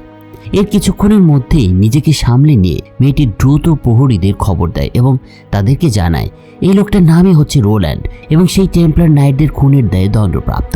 তার কথা শুনে প্রহরীরা তাদের দুজনকেই ধরে টেম্পলার সদর দপ্তরে নিয়ে আসে। আর রোল্যান্ডকে দেখে পার্সিফাল ক্রোধে ফেটে পড়ে, কিন্তু এবার গাওয়েন তাকে থামায়। রোল্যান্ডকে আটক করা হলেও ল্যান্ডির কিন্তু কোনো খোঁজ পাওয়া যাচ্ছিল না, তাই গাওয়েন সব টেম্পলার নাইটকে ল্যান্ডিকে খুঁজে বের করার আদেশ দেন। কিন্তু এই আদেশ পেয়ে ড্রেপার নামে একজন বলে তোমরা তাকে খুঁজে পাবে না, কারণ তাকে ব্রাদারহুড অফ লাইট ধরে নিয়ে গিয়েছে। এর কিছুক্ষণ পর দেখা যায় হাত পায়ে শেকল পড়া অবস্থায় ল্যান্ডি ফিরে এসছে প্রাসাদে। যখন তার শেকল খোলা হচ্ছিল তখন সে শুনতে পায় গডফ্রের খুনি ধরা পড়েছে, আর কথাটা শোনার পর সে দেরি না করে সেলে গিয়ে রোল্যান্ডকে মারতে শুরু করে। কিছুক্ষণ পর সে শান্ত হলে ট্যানক্রেডকে দেখতে যায়, কিন্তু তার সেই করুণ অবস্থা দেখে ল্যান্ডি তাকে বলে তোমার জিনিসপত্র গুছিয়ে নাও। এর কিছুক্ষণ পর গাওয়েন জানায় ট্যানক্রেডকে টেম্পলার নাইটদের সংগঠন থেকে বহিষ্কার করা হয়েছে। আর কথাটা শুনেই ট্যানক্রেড নীরব হয়ে যায়, কিন্তু ল্যান্ডির চোখ দেখে সে বুঝতে পারছিল এর পেছনে আরো গভীর কোনো ঘটনা লুকিয়ে আছে। ট্যানক্রেডকে বহিষ্কার করার পর ল্যান্ডিও একা চিন্তায় ডুবে গিয়েছিল। এরপরের দৃশ্যে দেখা যায় 15 ঘন্টার আগের কিছু ফ্ল্যাশব্যাক। ল্যান্ডিকে ব্রাদারহুড অফ লাইট ধরে নিয়ে গিয়েছিল। তারা তাকে একটা জায়গায় নিয়ে এসে একটা কাঠের বাক্সে বন্দি করে ফেলেছিল। তারপর তার পা এবং হাত বেঁধে দেওয়া হয়েছিল। কিন্তু এই বন্দিদশার কিছুক্ষণ পর সে অনুভব করে বাক্সের ভেতরে পানি ঢুকছে এবং ধীরে ধীরে পুরো বাক্সটাই ডুবে যাচ্ছে। বিপদ বুঝতে পেরে প্রাণপণ চেষ্টা করেও ল্যান্ডি মুক্ত হতে পারে না। আর ঠিক যখন তার মনে হচ্ছিল এবার হয়তো তার আর শেষ রক্ষা হলো না, তখন পানি হঠাৎ করেই নামতে থাকে। কিছুক্ষণ পর সে শুনতে পায় কেউ কাঠ কাটছে। আসলে রশিদ ইচ্ছাকৃতভাবেই এটা করছিল ল্যান্ডির মনে ভয় ঢোকানোর জন্য, এবং তথ্য আদায় করাই ছিল তার প্রধান উদ্দেশ্য। রশিদ তার কাছে জানতে চায় ল্যান্ডির মায়ের নাম, কিন্তু ল্যান্ডি কিছুই বলে না। তখন রশিদ কাঠের বাক্সে আগুন ধরিয়ে দেয়। ভিজে কাঠে আগুন না ধরলেও ধোঁয়ায় ভরে যায় চারদিক। শ্বাস নেওয়াটা কঠিন হয়ে পড়ে ল্যান্ডির জন্য। কিন্তু রশিদ আবারও একই প্রশ্ন করতে থাকে, কিন্তু যথারীতি নীরব হয়ে থাকতে দেখা যায় ল্যান্ডিকে। ফলে রশিদ রেগে গিয়ে তার লোকদের বলে আগুনের আঁচ বাড়িয়ে দাও। এরপর দেখা যায় আগুন বেড়ে গিয়েছে, তবে কাঠ পুরোপুরি না পড়লেও ভেতরের তাপমাত্রা বেড়ে যায়। শ্বাস নিতে কষ্ট হয় তার, শরীর পুড়ে যাওয়ার মতো জ্বালা শুরু হয় ল্যান্ডির উপর। এই অত্যাচারের মাধ্যমেই রশিদের নির্যাতন কিন্তু থেমেছিল না। রশিদ আর একটা নির্যাতনের পদ্ধতি প্রয়োগ করে তার উপর। ল্যান্ডিকে একটা পাথরের উপর দাঁড় করিয়ে তার গলায় দড়িয়ে পেঁচিয়ে দেয় সে, যাতে ল্যান্ডি ঠিক মতো শ্বাস নিতে না পারে। সময়ের সঙ্গে সঙ্গে ল্যান্ডি বিভ্রান্ত হয়ে যায়, হ্যালুসিনেশন দেখতে শুরু করে সে। আর এক পর্যায়ে সে রশিদকেই রানী জোয়ান ভেবে বসে। কিন্তু যতই রশিদ প্রশ্ন করুক, ল্যান্ডি কিছুই বলে না। ফলে রেগে গিয়ে রশিদ যখন তাকে মেরে ফেলতে যাচ্ছিল, তখন তার সহচররা তাকে থামিয়ে দেয়। তারা বলে ওকে মেরে ফেললে কোনো তথ্য পাওয়া যাবে না। এভাবে অনেকক্ষণ ধরে ল্যান্ডি এরপর ঝুলে থাকে সেই দড়িতে। শরীর ক্লান্ত হয়ে পড়ে তার, আর মায়া ভ্রম আরও তীব্র হয়। ঠিক মৃত্যুর মুখে দাঁড়িয়ে থাকা অবস্থায় রশিদের সহযোগী খলিল এসে তাকে জ্ঞান ফিরিয়ে আনে। এ সময় খলিল দুজন প্রহরীকে মেরে ফেলে এবং ল্যান্ডিকে নিয়ে শহরের বাইরে পালিয়ে আসে। পালানোর পথে খলিল তার কাছে জানতে চায় রশিদ আসলে মিথ্যে বলছিল। সেই স্কলে ল্যান্ডির মায়ের নাম নয়, বরং তার জন্মস্থানের কথা ছিল। এসব শুনে ল্যান্ডি অবাক হয়ে যায়, কারণ সে বুঝতে পারে এর সাথে গডফ্রির একটা সংযোগ রয়েছে। আর সে এটা ভাবে একজন নাইট গডফ্রি কিভাবে ব্রাদারহুড অফ লাইটের সঙ্গে যুক্ত হতে পারে। সেই ভাবনা তার মাথায় খেলতে থাকে। এ সময় খলিল কিছু কথা বলতে শুরু করে। ব্রাদারহুড অফ লাইট হলো নানান জাতির মানুষের সংগঠন, যাদের লক্ষ্য ছিল একটাই, পবিত্র হোলি গ্রেইলকে ভুল হাতে পড়া থেকে রক্ষা করা। এভাবে কথা বলতে বলতে খলিল হঠাৎ ল্যান্ডির শৈশবের হোলি গ্রেইল রক্ষার প্রসঙ্গটা তোলে এবং তার বয়স সম্পর্কে জানতে চায়। কিন্তু ল্যান্ডি তার এই কথাটাই বুঝে যায় কিছু একটা ঠিক নেই। খলিল সম্ভবত তথ্য বের করার চেষ্টা করছে তার কাছ থেকে। তাই সে এবার জোরে রশিদের নাম ধরে চিৎকার করে ডাকে। আসলে এটা ছিল রশিদেরই ফাঁদ, কিন্তু ল্যান্ডি সেটা ধরতে পেরেছিল। ওদিকে রশিদও রাগে পাগল হয়ে গিয়েছিল এবং আফসোস করে বলছিল, আকাশ শহরে 15 বছর আগে যদি তোমাকে মেরে ফেলতে পারতাম তাহলেই ভালো হতো। এই বলেই সে তলোয়ারটা বের করে। এদিকে যখন এসব চলছিল, তখন অন্যদিকে ফরাসি রাজপ্রাসাদের বাইরে রাজ পরিবার ও ডেনেগ্রে দেখছিল ইংরেজ রাষ্ট্রদূতদের সহচরদের ফাঁসি দেওয়া হচ্ছে। অক্সফোর্ডের আর্লো আত্মহত্যা করেছিলেন এবং তার সহযোগীদের দেশদ্রোহিতার দায়ে মৃত্যুদণ্ড দেওয়া হয়। তবে ফাঁসির সময় ইসাবেলা কাঁদতে কাঁদতে সেখান থেকে চলে আসে। আর এটা দেখে রানী তাকে সান্ত্বনা দিতে এগিয়ে আসলে দূর থেকে ডেনেগ্রে বিষয়টা লক্ষ্য করেন। আসলে ইসাবেলা ভাবছিল ফাঁসিতে ঝোলা 2 ইংরেজ চাকরের মৃত্যুর পেছনে তো তার পরোক্ষ ভূমিকায় আছে, কিন্তু শেষ পর্যন্ত সে এই কথাটা বলতে পারেনি। তবে শুধু একটা কথাই বলছিল, আমি কাঁদছি কারণ রাজপুত্র লুইস মারা গিয়েছে। এই কথায় ডেনেগ্রে কিছুটা হলেও স্বস্তি পায় এবং নিজের কক্ষে ফিরে আসে। কিন্তু ফিরে এসে দেখতে পায় এক ব্যক্তিকে, ডেনেগ্রের চাচা মালরো এসেছিল মূলত তার ভাতিজার সাথে কিছু কথা বলতে। এরপর দুজনে মিলে একটা ষড়যন্ত্রের পরিকল্পনা করতে শুরু করে। আসলে এই চাচা ভাতিজার লক্ষ্য ছিল টেম্পলার নাইট ও পোপ দুজনকে শেষ করে দেয়া। মালরো এক পর্যায়ে ডেনেগ্রেকে জানায় সে ইতিমধ্যে 2000 প্রশিক্ষিত সৈন্য জড়ো করেছে, কিন্তু ডেনেগ্রে বলে আমার 5000 সৈন্য চাই। আর তখনই সে ডেনেগ্রের পিতার প্রসঙ্গ তোলে। মালরো ডেনেগ্রেকে মনে করিয়ে দেয়, তুমি যেন তোমার পিতার হত্যার প্রতিশোধ নিতে ভুলে যেও না বাবু। আসলে এটা কেন বলেছিল সেটা আমরা পরবর্তীতে আরো বিস্তারিত দেখব। এরপর দিন রাজপ্রাসাদে রাজা ফিলিপ এক জাঁকজমকপূর্ণ অনুষ্ঠানে ডেনেগ্রেকে নাইট উপাধি প্রদান করেন। রাজকুমারী ইসাবেলা এতে খুব খুশি হয়ে ডেনেগ্রেকে প্রতিশ্রুতি দেয় অনুষ্ঠানের পর সে তাকে একটা চমক দেবে। এর কিছুক্ষণ পর দেখা যায় ইসাবেলা ডে নেগ্রের ঘরে আসে এবং টেবিলে রাখা একটা স্ক্রল মেলাতে গিয়ে ভুলবশত টেবিলের উপর থেকে কলমদানিটা নিচে ফেলে দেয়। কিন্তু সে সেই কলমগুলো তুলতে গিয়ে একটা অদ্ভুত বিষয় খেয়াল করে। ইসাবেলা অনুভব করে ঘরের একটা দিক থেকে বাতাস আসছে, আর এতে সে বুঝতে পারে কোনো একটা গোপন দরজা আছে এখানে। মনে অনেকটা কৌতূহল নিয়ে ইসাবেলা দরজাটি খুলে দেখতে পায় একটা গোপন পথ। পথের এক বাঁকে গিয়ে সে দেয়ালের ফাঁক দিয়ে দেখে তার মা রানী জোয়ানা অন্য পাশে রয়েছেন, মানে এটা তার মায়ের ঘর। আরও কিছু পথ এগিয়ে গিয়ে সে আর একটা ছোট গর্ত দেখতে পায়, আর যেটা ছিল কাঠের প্লাগ দিয়ে বন্ধ করা। কিন্তু প্লাগটা সরাতেই ইসাবেলার মুখের অভিব্যক্তি মুহূর্তের মধ্যেই বদলে যায়। সে বিস্ময়ে ক্ষোভে ফেটে পড়ে। ইসাবেলা বুঝতে পারে এই গর্তটি সরাসরি তার নিজের স্বয়ং কক্ষের দিকে মুখ করে আছে। আর মুহূর্তের মধ্যেই তার মনে পড়ে যেদিন সে প্রিন্স লুইসের সঙ্গে ছিল এখানে, সেটা কেউ দেখেছিল এখান দিয়ে, এবং হঠাৎই তার কাছে সব পরিষ্কার হয়ে যায়। লুইস নয়, আসলে ডে নেগ্রেই তার সঙ্গে বিশ্বাসঘাতকতা করেছিল। পুরো বিষয়টা ক্লিয়ার হওয়ার পর রাগে ফুঁসে ওঠে ইসাবেলা। রাজদরবারে গিয়ে সবার সামনে গিয়ে ডে নেগ্রেকে ভয়ঙ্করভাবে অভিযুক্ত করে বলতে থাকে, তুমি প্রিন্স লুইসকে হত্যা করেছো। রাজকুমারীর এই কথায় উপস্থিত সবাই হতবাক হয়ে যায়। রাজা ফিলিপ পরিস্থিতি গুরুতর বুঝতে পেরে সকলকে রাজসভা ত্যাগ করতে বলেন। এরপর সত্যটা জানার জন্য তিনি মেয়ের দিকে তাকান। ইসাবেলা বাবার কথার উত্তরে কাঁদতে কাঁদতে স্বীকার করে সে ডে নেগ্রের কথায় বিশ্বাস করেছিল, কারণ সে ভেবেছিল লুইসই তাদের সম্পর্ক ফাঁস করেছে। এই কথাটা কিছুটা প্যাঁচালো হলেও রাজা ফিলিপ বুঝতে পারেন তার মেয়ে আসলে কি বলতে চাইছে। ফলে স্তম্ভিত হয়ে যান তিনি। তার নিজের কন্যা যে প্রিন্স লুইসের সঙ্গে সম্পর্কে জড়িত ছিল তা জেনে তিনি হতচকিত হয়ে পড়েন। ডে নেগ্রো নিজের বিপদ বুঝতে পারছিল, তাই সে আত্মরক্ষার একটা শেষ চেষ্টা চালাতে থাকে। ডে নেগ্রে বলে ইংরেজ দূতই তাকে বিষ দিয়েছিল, কিন্তু ইসাবেলা সরাসরি সেটার বিপক্ষে এবার একটা সত্য তুলে ধরে তাদের সামনে। সে বলে, তুমি আমাকে বলেছিলে তোমাকে প্রতিষেধক দিতে, বিষ যেই দিক তুমি আমাকে এটা কেন বলেছিলে? নিশ্চয়ই তোমার মনে কোনো খারাপ প্ল্যান ছিল। এই কথার পর কোনো উপায় না দেখে ডে নেগ্রে এবার নিজের অপরাধ স্বীকার করে নেয়। তবে আরেকটা কথা বলে, আমি যা করেছি সবই ফ্রান্সের জন্য করেছি। তার এই স্বীকারোক্তিতে রাজা ফিলিপ এবার ক্ষিপ্ত হয়ে ওঠেন। তিনি তলোয়ার বের করে ডে নেগ্রেকে আক্রমণ করেন। এদিকে রাজপ্রাসাদ থেকে বেশ খানিকটা দূরে রশিদকে দেখা যায় ল্যান্ড্রির গলায় ছুরি ধরে থাকতে, কিন্তু সেই ল্যান্ড্রিকে এবার হত্যা করে না, কারণ সে জানত আরও একদল মানুষ হোলি গ্রেইলের খোঁজে আছে।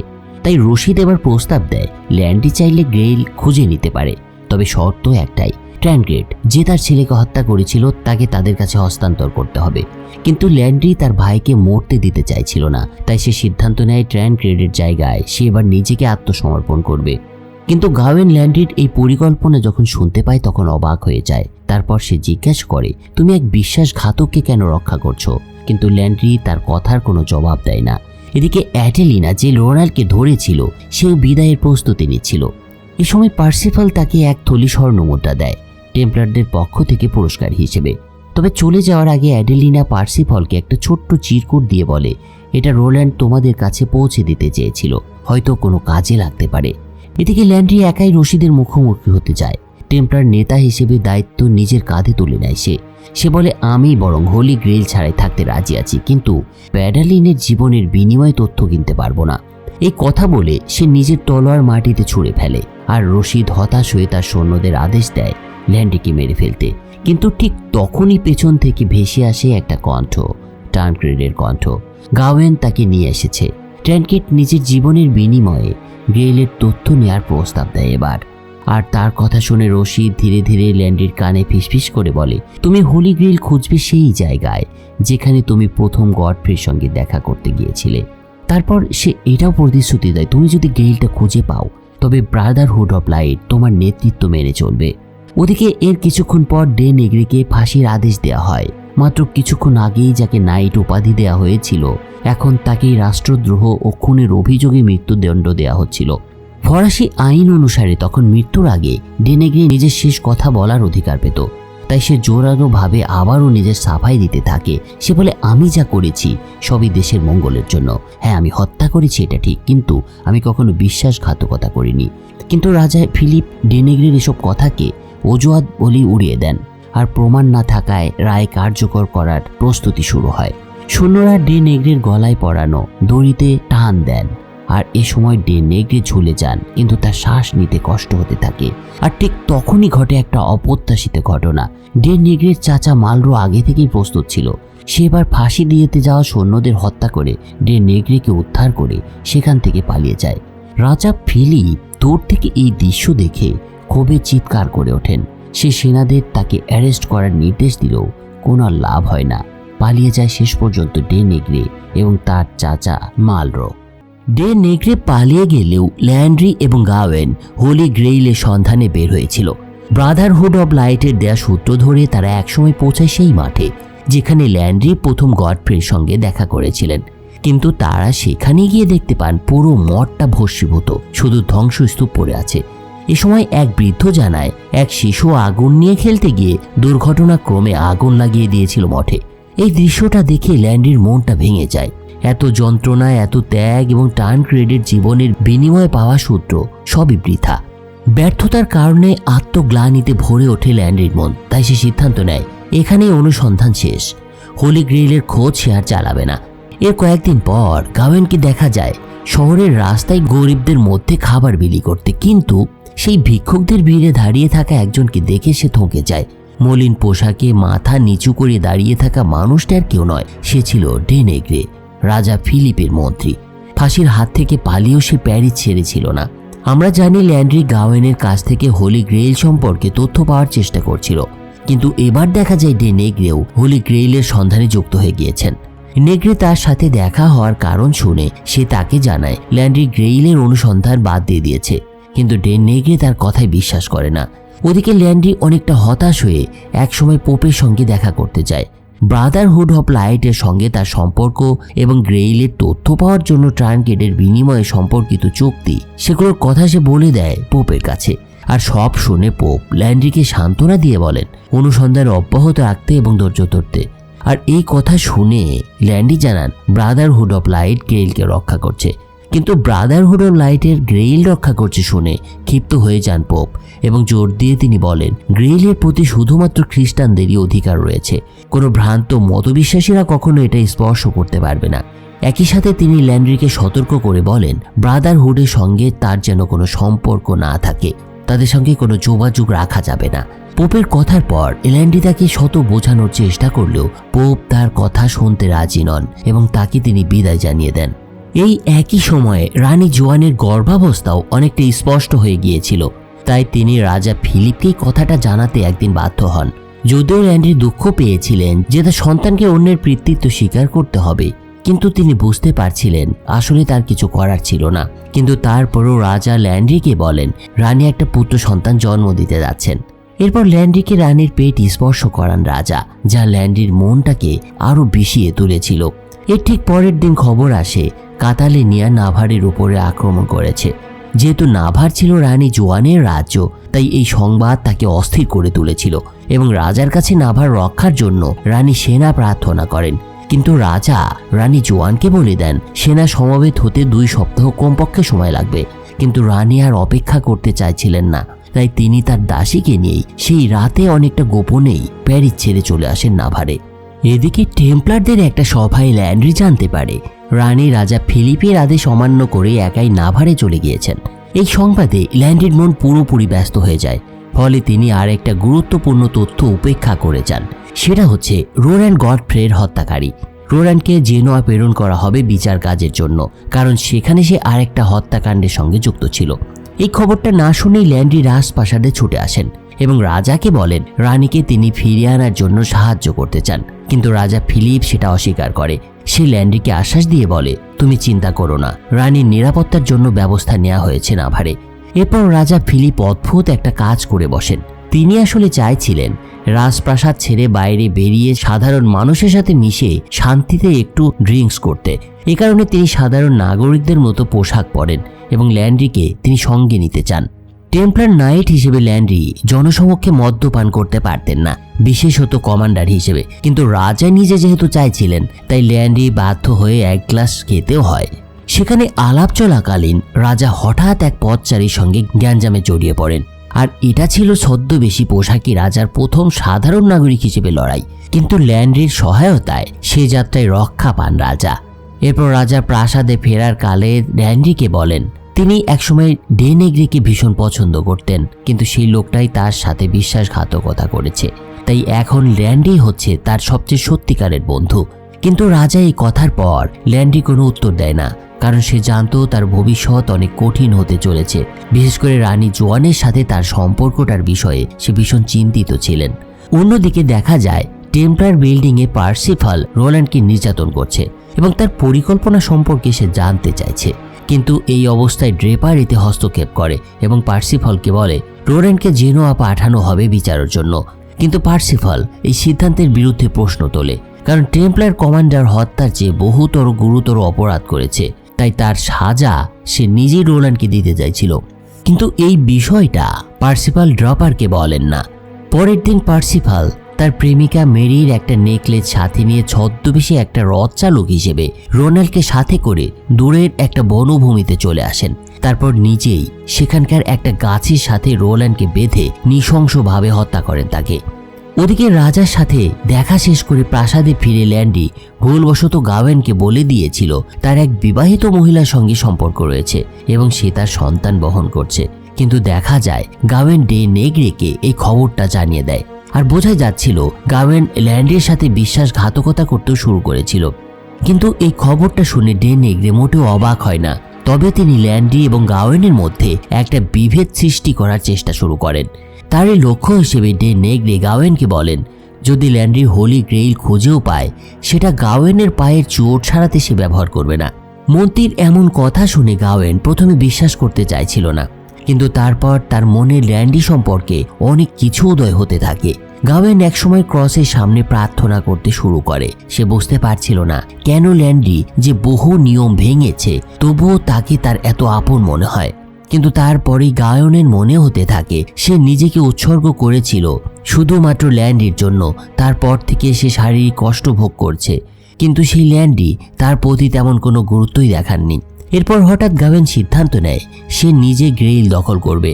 তার মনে হতে থাকে এটাই হয়তো ঈশ্বরের ইচ্ছে। সেই লক্ষ্যে পরের দিন এক বৃদ্ধা মহিলার নেতৃত্বে ল্যান্ড্রি এবং গাওয়েন একই সাথে গ্রেইলের অনুসন্ধান শুরু করেন।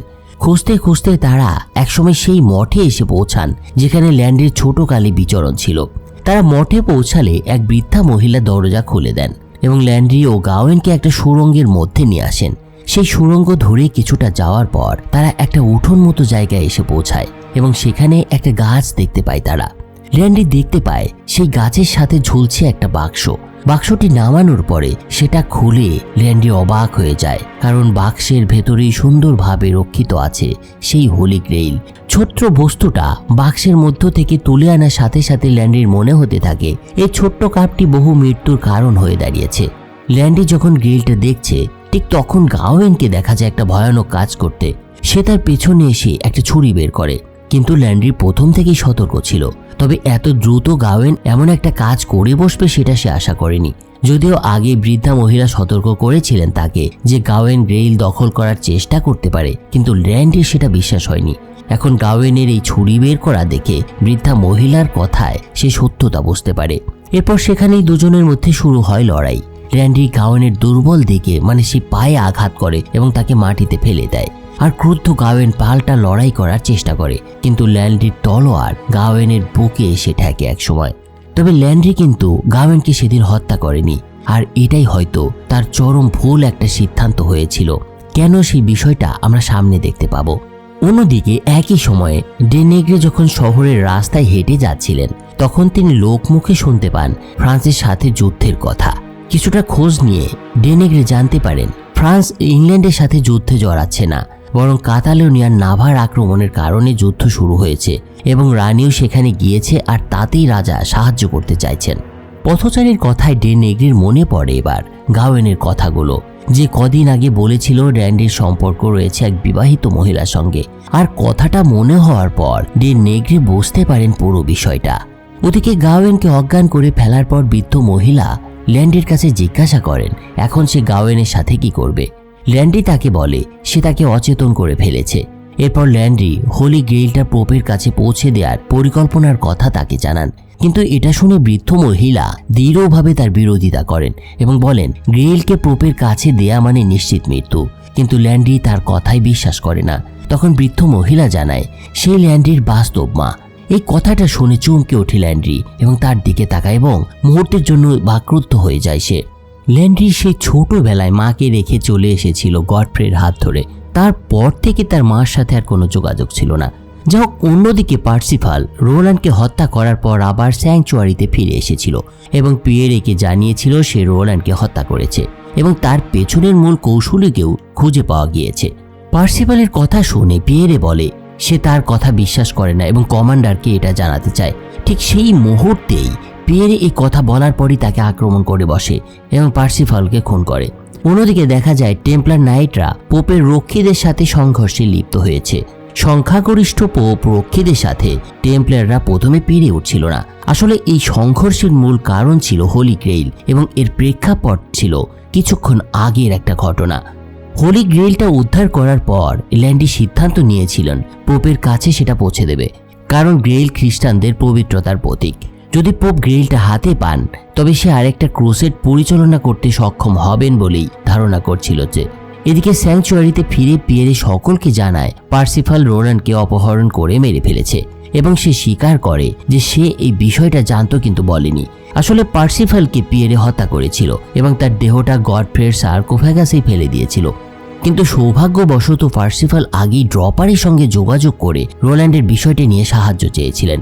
যদিও তিনি রোল্যান্ডের পেছনে কে আছে সেটা জানতেন না, তবে সে একটা গুরুত্বপূর্ণ তথ্য পেয়েছিল, আর এটা হচ্ছে একটা সংকেত যেটাকে রোমান সংখ্যায় আইভি বা 4 বলা হয় এবং এটাই রোল্যান্ডের কোড নাম ছিল। এসব শুনে ল্যান্ডি সিদ্ধান্ত নেয় সবাইকে সেন্ট জার্মেইনের বিশাল বনভূমিতে পার্সিফাল এবং সেই চিঠিটা খুঁজতে পাঠাবে। এদিকে পিয়েরে নাইটদের চলে যাওয়া দেখে ভিড়ের মধ্যে দাঁড়িয়ে থাকা কারো দিকে ইঙ্গিত করে, আর এই ইঙ্গিতের মাধ্যমে সে বোঝায় সবকিছু পরিকল্পনা অনুযায়ী চলছে।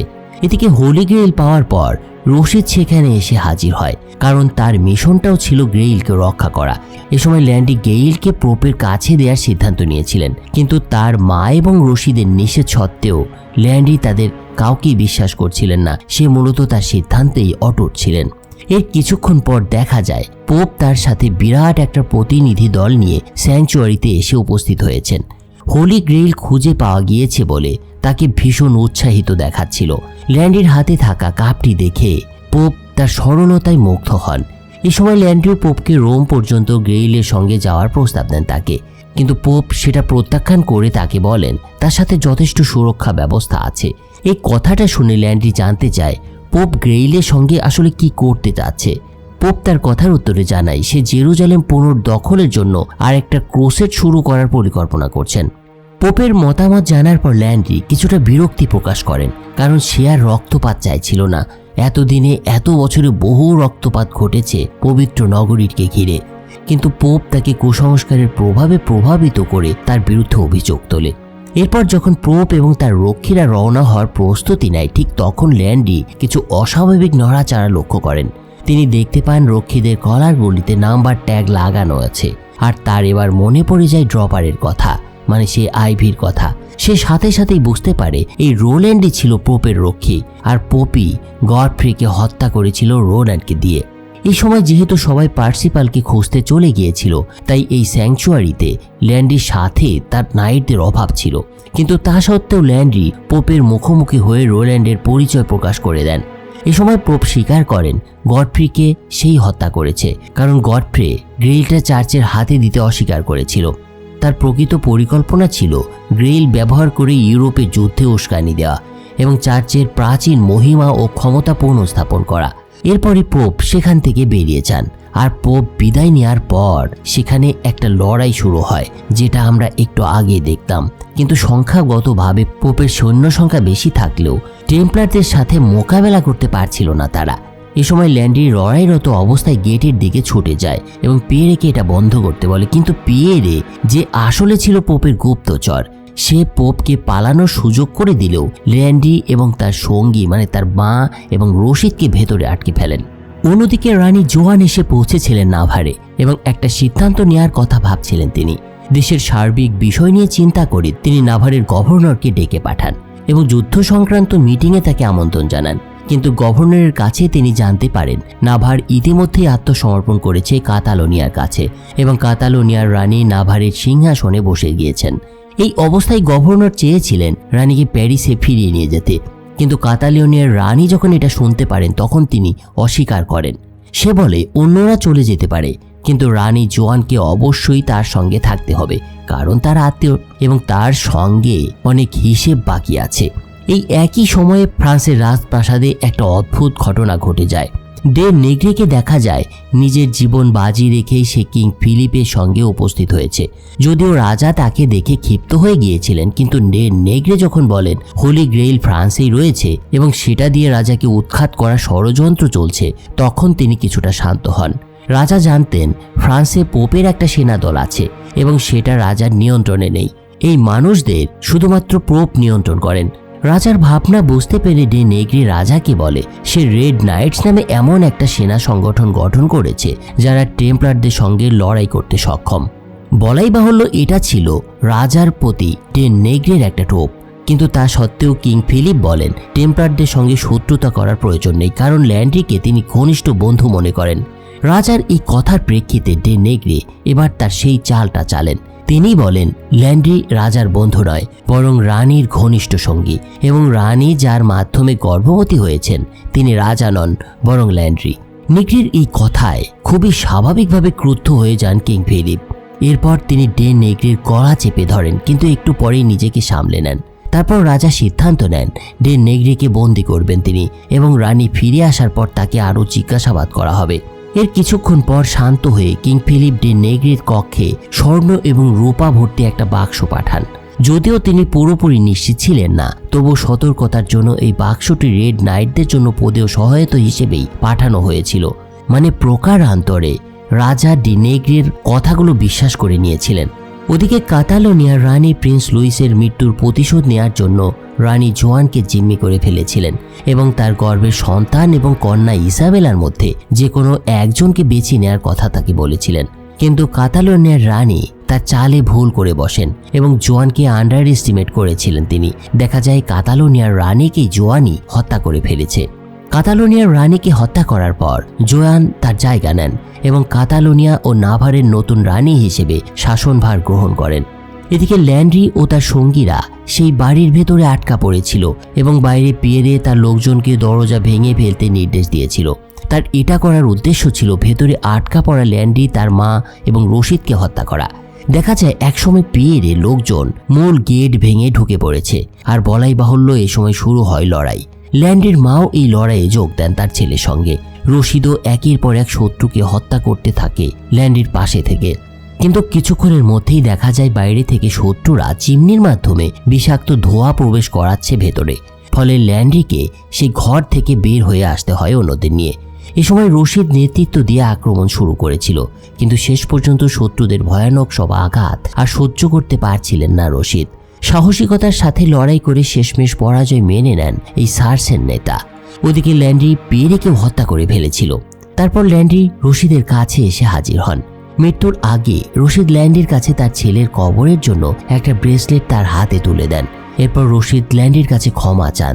তারপর সে মৃত্যুর কোলে ঢলে পড়ে। এর কিছুক্ষণ পর কালো পোশাক পরা একজন ব্যক্তি তার সামনে এসে দাঁড়ায়। মুখাবরণ খোলার পরে দেখা যায় এটা টানক্রেড। রশিদ যে সম্পর্কে বলেছিল আসলে সেটা টানক্রেডের সাথে সম্পর্ক ছিল, আর এই বিষয়টা এবার ল্যান্ড্রির মনে পড়ে। আসলে ইতিমধ্যে প্যারিসের নাইট টেম্পলার এবং পোপের মধ্যেকার সম্পর্ক সম্পূর্ণভাবে ভেঙে গিয়েছিল বলা যায়।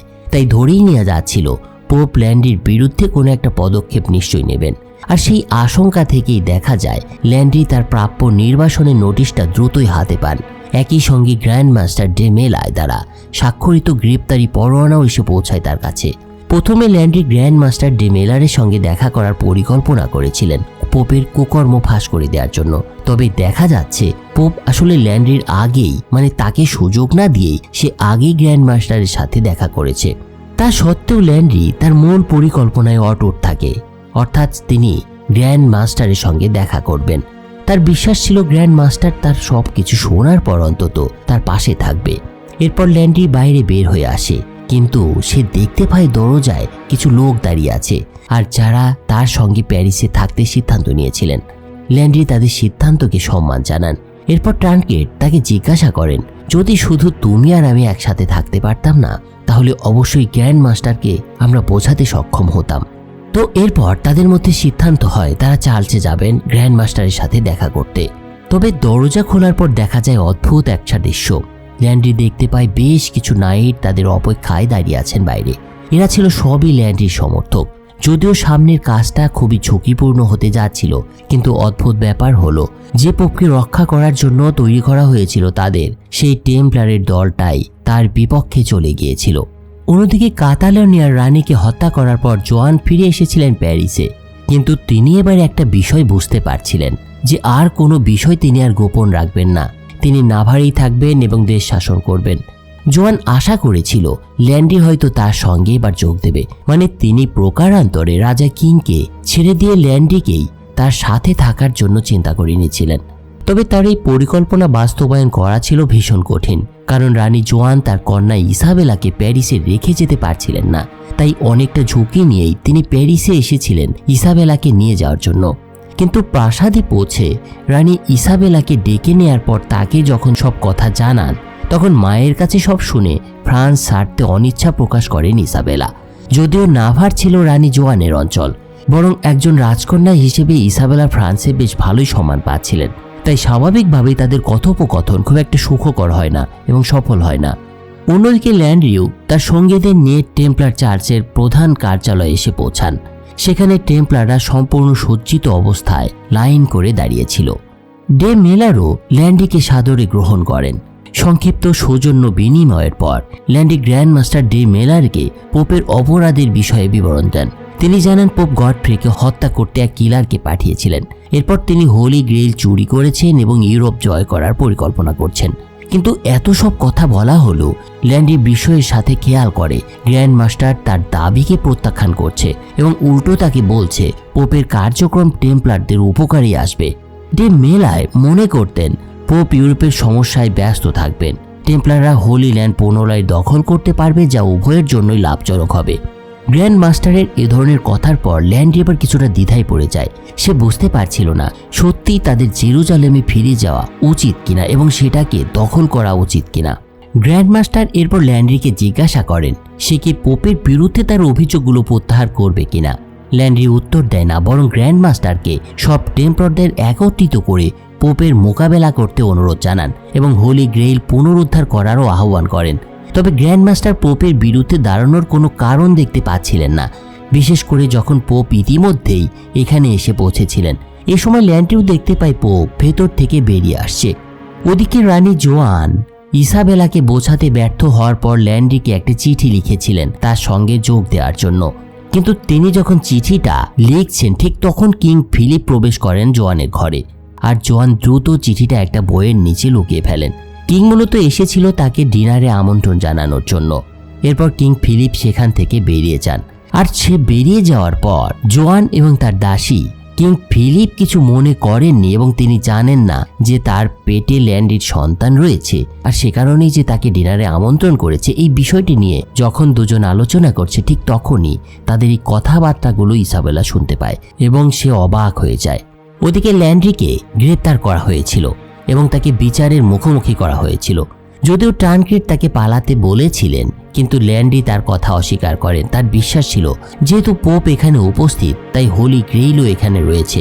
এরপর ল্যান্ডি ট্রানক্রেটকে বলে তার বিচার যখন শুরু হবে সে যেন এই সুযোগে গ্রেইলটা নিয়ে এখান থেকে পালিয়ে যায়। ল্যান্ডির দৃঢ় অনুরোধের মুখে ট্রানক্রেট বাধ্য হয় তার কথায় সম্মতি দিতে। এর কিছুক্ষণ পর শুরু হয় ল্যান্ডির বিচার। বিচারে টেম্পলাররা ল্যান্ডির বিরুদ্ধে 5টি অভিযোগ উত্থাপন করেন।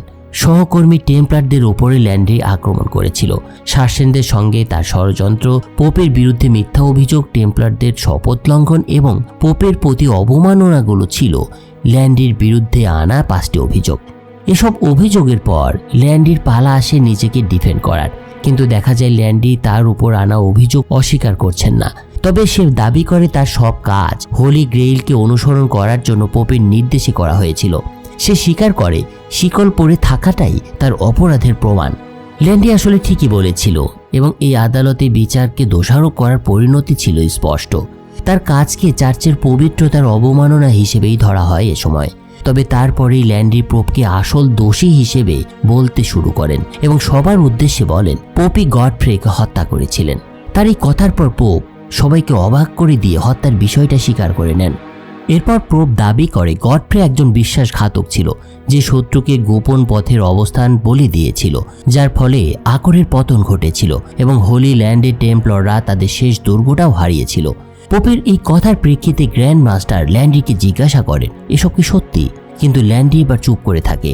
তবে এর কিছুক্ষণ পর সে বলে এমন পরিস্থিতিতে আকর রক্ষা করা সম্ভব ছিল না। পোপের প্রভাবশালী যুক্তির মুখে ল্যান্ডি টেম্পলারের কাছে আবেদন করেন যে তিনি সবকিছু হোলি গ্রেইল রক্ষা করার জন্য করেছিলেন। ঠিক তখন পোপ তার সাক্ষী গাওয়ানকে ডেকে নেন।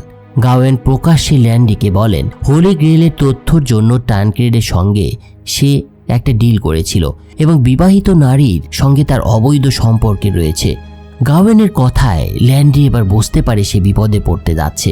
সব কিছু শোনার পর গ্র্যান্ড মাস্টার ঘোষণা দেন প্যারিসের নাইট কমান্ডার ল্যান্ডি বহু ধরনের পাপের কারণে দোষী, আর এজন্য তাকে শাস্তি পেতে হবে। এরপর ল্যান্ডিকে নির্বাসিত করার ঘোষণা দেওয়া হয় এবং তাকে মৃত্যুদণ্ড প্রদান করার ঘোষণাও হয়। এদিকে যখন বিচার চলছিল তখন অন্যদিকে ভেতরে এক সৈনিক লক্ষ্য করে একজন টেম্পলার এক রক্ষীর সঙ্গে আলিঙ্গন করছে। রক্ষী কাছে আসতেই টানক্রেড তাকে আক্রমণ করে। এদিকে পোপ ল্যান্ডিকে শাস্তি দেওয়ারও প্রস্তুতি নিচ্ছিলেন। ল্যান্ডির চারপাশে মোমবাতি ধরা মানুষদের দিকে তিনি তাকাচ্ছিলেন, আর তারপরে তিনি একটা মোমবাতি মাটিতে ফেলে দেন। পোপ যখন ল্যান্ডির শাস্তিটা রেডি করছিল ঠিক তখনই জরুরি একটা খবর আসে তার কাছে, আর সেই খবরটা পেয়ে তিনি আনুষ্ঠানিকতা থামিয়ে ভেতরে ঢোকেন এবং সেখানে তিনি দেখতে পান ল্যান্ডির মা দাঁড়িয়ে আছে। পোপ জানতেন তিনি ল্যান্ডির জন্য আবেদন করতে এসেছেন, তবে এই মুহূর্তে হোলি গ্রেইল তার হাতে ছিল, তাই ল্যান্ডিকে ছেড়ে দেওয়ার কোনো অভিপ্রায়ই পোপের ছিল না। তবে ল্যান্ডির মা ছিলেন অত্যন্ত আত্মবিশ্বাসী যে পোপ তার কথায় মন পরিবর্তন করবেন। অন্যদিকে টানক্রেড পোপের দরজায় গিয়ে দুই রক্ষীর সঙ্গে লড়াই করতে শুরু করেছিল এবং দ্রুত তাদের পরাস্ত করে একটা ঘরে ঢুকে পড়ে। কিন্তু হঠাৎ ডে নেগ্রের সেই নিয়োগকৃত নারী ঘাতক সেখানে এসে হাজির হয় এবং তারপর শুরু হয় তাদের মধ্যে লড়াই। নারী ঘাতক বুঝতে পারে টানক্রেড নাইট ব্রাদারহুডের সঙ্গে যুক্ত, তবে টানক্রেড এবার সেই নারী ঘাতকের সঙ্গে লড়াই করে পেরে উঠছিলেন না, তাই দ্রুত সে পরাস্ত হন আর সেই ঘাতক সেই হোলি গ্রেইলটা তুলে নিয়ে সেখান থেকে পালিয়ে যায়। অর্থাৎ এতে বোঝা যাচ্ছিল টানক্রেড এতক্ষণ যে রক্ষীদের সঙ্গে যুদ্ধ করছিলেন এই ঘরে আসার জন্য, এর কারণ ছিল এই ঘরে রক্ষিত ছিল সেই হোলি গ্রেইলটা। ওদিকে উপস্থিত লোকজন বুঝতে পারছিল না ল্যান্ডির মা পোপকে ঠিক কী বলছে। তার সঙ্গে দেখা করে ফিরে এসে ল্যান্ডিকে শাস্তি দেওয়ার পরিকল্পনাটা বাতিল করেন, এমনকি নির্বাসনের শাস্তিও প্রত্যাহার করে নেন তিনি।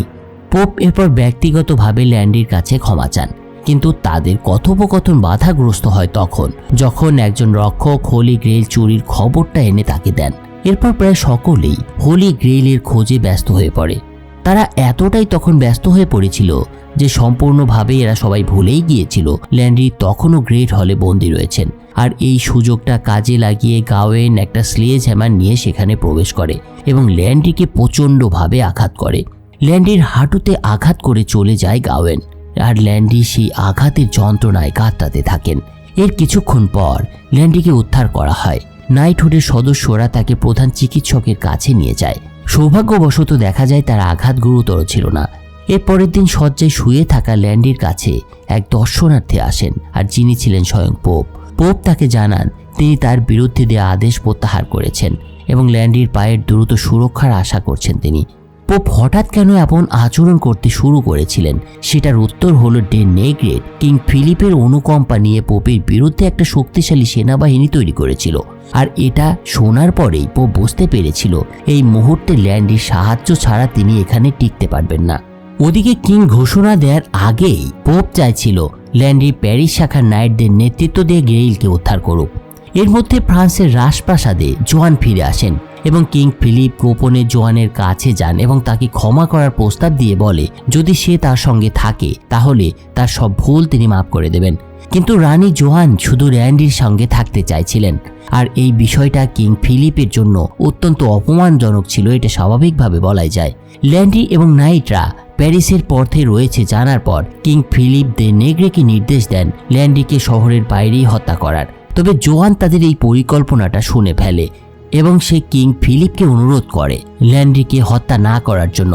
কিন্তু ল্যান্ড্রির প্রতি জোয়ানের এই মমত্ববোধ দেখে কিং আরও রেগে যান। সে এবার দৃঢ় কণ্ঠে ঘোষণা দেয় ল্যান্ড্রিকে যেভাবেই হোক হত্যা করতে হবে।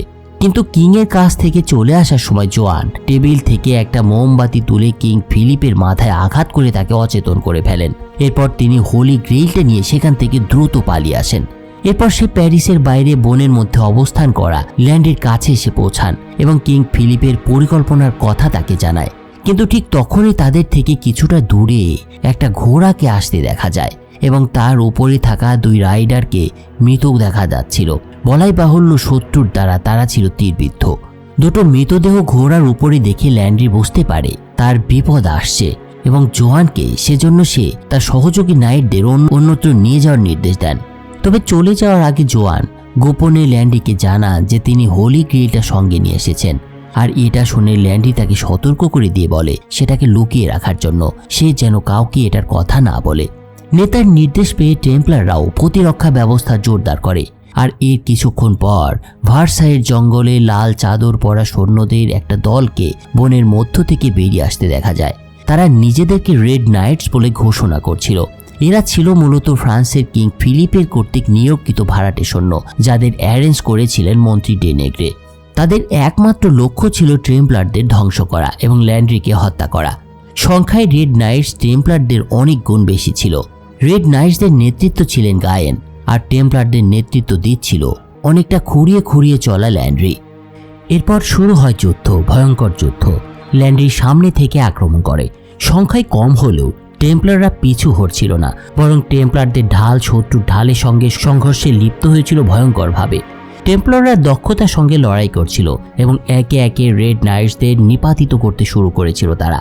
লড়াইয়ের মধ্যে গাওয়েন এক সময় টানক্রেটকে লক্ষ্য করেন এবং অবাক হন, কারণ সে টানক্রেটকে যে জীবিত দেখবে এটা আশাই করেনি। রেড নাইটের কমান্ডার হিসেবে গাওয়েনের ক্ষমতা এবং প্রভাব ছিল প্রচুর, তাই উভয় পক্ষ ভয়ঙ্কর যুদ্ধে লিপ্ত হয়। এদিকে খুঁড়িয়ে খুঁড়িয়ে এগিয়ে চললেও ল্যান্ড্রি সাহসিকতার সঙ্গে 4 জন শত্রুকে শেষ করে দেয়। তবে এর মধ্যে কিছু টেম্পলার ক্লান্ত হতে শুরু করে, তাদের অস্ত্র হাত থেকে পড়ে যাচ্ছিল। রেড নাইটসদের অসীম সংখ্যার সামনে তারা হতাশা অনুভব করতে শুরু করেছিল। রেড নাইটদের পক্ষে একজন লম্বা যোদ্ধা ছিল, যার অস্ত্র ছিল একটা শক্তিশালী হাতুড়ি। ল্যান্ড্রি যখন সেই যোদ্ধার দিকে এগোতে শুরু করেছে, ঠিক তখন তার চোখের সামনে গাওয়েন এসে দাঁড়ায়, যে এক সময় তার সাথে বিশ্বাসঘাতকতা করেছিল। ল্যান্ড্রি এবার সরাসরি গাওয়েনের দিকে ধাবিত হন এবং তার সঙ্গে যুদ্ধে জড়িয়ে পড়েন। ল্যান্ড্রির ক্রোধ তাকে অন্ধ করে দিয়েছিল, কিন্তু সে বুঝতে পারছিল না গাওয়েন তাকে ফাঁদে ফেলে দিচ্ছে। হঠাৎ করে ল্যান্ড্রি খেয়াল করে তার চারপাশ ঘিরে রেখেছে রেড সোলজাররা এবং তাকে ঘেরা টোপে বন্দি করে বনের মধ্যেকার একটা জায়গায় নিয়ে যাচ্ছে। এটা ছিল এমন একটা চক্রব্যূহ যে কোনো চেষ্টা করেই ল্যান্ড্রি সামনে থেকে বের হতে পারছিলেন না। তাই এক সময় ক্লান্ত ও আহত ল্যান্ড্রি মাটিতে পড়ে যান। ঠিক সেই সময় নীল চাদর পরা কিং ফিলিপ উপস্থিত হন ল্যান্ড্রির সামনে। তিনি জানতেন ল্যান্ড্রির সঙ্গে রানী জোয়ানের সম্পর্কে এবং আরও রেগে যান যখন তিনি জানতে পারেন রানী জোয়ান ল্যান্ড্রিকে বাঁচাতে হোলি গ্রেইল চুরি করেছেন। এ সময় কিং ফিলিপ বনের মধ্যেই ল্যান্ড্রির সঙ্গে সরাসরি মোকাবেলা করার সিদ্ধান্ত নেন। ল্যান্ড্রি, যিনি কিং ফিলিপের এক সময়কার তরবারি প্রশিক্ষক ছিলেন, এখন বিশ্বাসঘাতক হিসেবে তাকে ধরা হয়েছিল। কিন্তু ল্যান্ড্রির কোনো ব্যাখ্যা রাজার মনে কোনো প্রভাব ফেলছিল না। দুজনেই এরপর তরবারি যুদ্ধ শুরু করে, কিন্তু আহত ও ক্লান্ত ল্যান্ড্রি দ্রুত পরাজিত হন রাজার কাছে। এ সময় ল্যান্ড্রি বলেন জোয়ান কাছাকাছি আছে। আসলে ল্যান্ড্রি চাইছিল রাজা চাইলে রানীকে বাঁচানোর চেষ্টা করুক, তাকে হত্যা করার পরিবর্তে। কিন্তু কিং ফিলিপ বিশ্বাসঘাতকদের কোনো ক্ষমা করতে চাইছিল না। ক্রোধে উন্মত্ত হয়ে ল্যান্ড্রি কিং ফিলিপকে একসময় ধাক্কা দেন, কিন্তু এক সৈন্যের ঢালের আঘাতে পড়ে যান ল্যান্ড্রি। এদিকে রানী জোয়ানের প্রসব বেদনা উঠেছিল এবং ড্রপার তাকে সন্তান জন্ম দিতে প্রস্তুতি নিচ্ছিলেন। কিন্তু এ ধরনের পরিস্থিতি সত্ত্বেও জোয়ান যখন ল্যান্ড্রির কথা জানতে পারেন, তখন তিনি তার জন্য চিন্তিত হয়ে ওঠেন। তবে ড্রপার শান্ত করার চেষ্টা করলেও একজন সৈন্য যখন এসে জানায় যে ল্যান্ড্রিকে বনের মধ্যে ঘিরে ফেলা হয়েছে, তখন এটা শোনার সাথে সাথে জোয়ান নিজের চিন্তা না করে ল্যান্ড্রিকে বাঁচাতে ছুটে যান সেদিকে। এদিকে ততক্ষণে ল্যান্ড্রি কিং ফিলিপের সঙ্গে আবার ভয়ঙ্কর হাতাহাতিতে জড়িয়ে পড়েছিল। ল্যান্ড্রি রাজার একের পর এক আঘাতে পর্যদস্ত হচ্ছিল এবং একসময় তার অবস্থা একেবারেই শোচনীয় হয়ে পড়ে। কিং ফিলিপের একের পর এক আঘাত ল্যান্ডি সহ্য করতে থাকলেও তার মন জোয়ানের সঙ্গে কাটানো মুহূর্তগুলোতেই হারিয়ে যাচ্ছিল। আর ঠিক সেই সময় জোয়ান সেখানে এসে হাজির হন। এ সময় জোয়ানকে রানী মনে হচ্ছিল না, বরং এক সাধারণ নারী হয়ে উঠেছিলেন তিনি, যিনি তার প্রেমিকের জন্য চিন্তিত। তিনি কিং ফিলিপের কাছে অনুরোধ করেন ল্যান্ড্রিকে বাঁচানোর জন্য, এমনকি নিজের জীবন দিয়ে বিনিময় করার প্রস্তাবও দেন তাকে। কিন্তু কিং ফিলিপ অনর ল্যান্ড্রিকে হত্যা করার জন্য সে দৃঢ় প্রতিজ্ঞ। এদিকে যুদ্ধক্ষেত্রে টার্নকেট যখন পরাজিত হওয়ার দ্বার প্রান্তে রয়েছেন, ঠিক তখন গ্র্যান্ড মাস্টার তার সৈন্য নিয়ে সেখানে উপস্থিত হন। টার্নকেট গাওয়ানের হাত থেকে মুক্তি পান আর রেড নাইটকে পিছু হটতে দেখা যায়। টার্নকেট এবং আরও 2 নাইট মিলিত হয়ে শক্তিশালী রেড নাইট সেই যোদ্ধাকে এরপর হত্যা করে। এদিকে জোয়ানের অবিরাম অনুনয়ে কিং ফিলিপ তার দৃষ্টি জোয়ানের দিকে ঘোরান। রাজাকে এ সময় জোয়ান বলেন, আমি এবং ল্যান্ড্রি চিরকালের জন্য ফ্রান্স ছেড়ে চলে যাব। যদি আপনি সত্যি আমাকে ভালোবাসেন তবে ল্যান্ড্রিকে বাঁচতে দিন। এ কথায় ক্রোধান্বিত কিং ফিলিপ রাজি হন ল্যান্ড্রিকে বাঁচাতে, তবে তার বিনিময়ে তিনি জোয়ানের জীবন দাবি করে বসেন। তবে এর মধ্যে এক সৈন্য এসে কিং ফিলিপকে জানায় টেম্পলারের সহায়ক সৈন্যরা এসে পড়েছে এবং রেড নাইটরা পরাজিত হয়েছে। আর এই কথাটা শুনে কিং ফিলিপ ল্যান্ড্রির চোখের সামনে জোয়ানের বুকে ঢুকিয়ে দেন তার ছুরি। ল্যান্ড্রিকে শোকাচ্ছন্ন করে রাজা এরপর সৈন্যদের সঙ্গে চলে যান।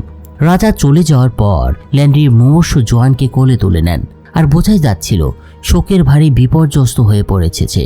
জোয়ানের অভ্যন্তরীণ আঘাত ছিল গুরুতর, তাই ড্রপারও কিছু করতে পারছিলেন না।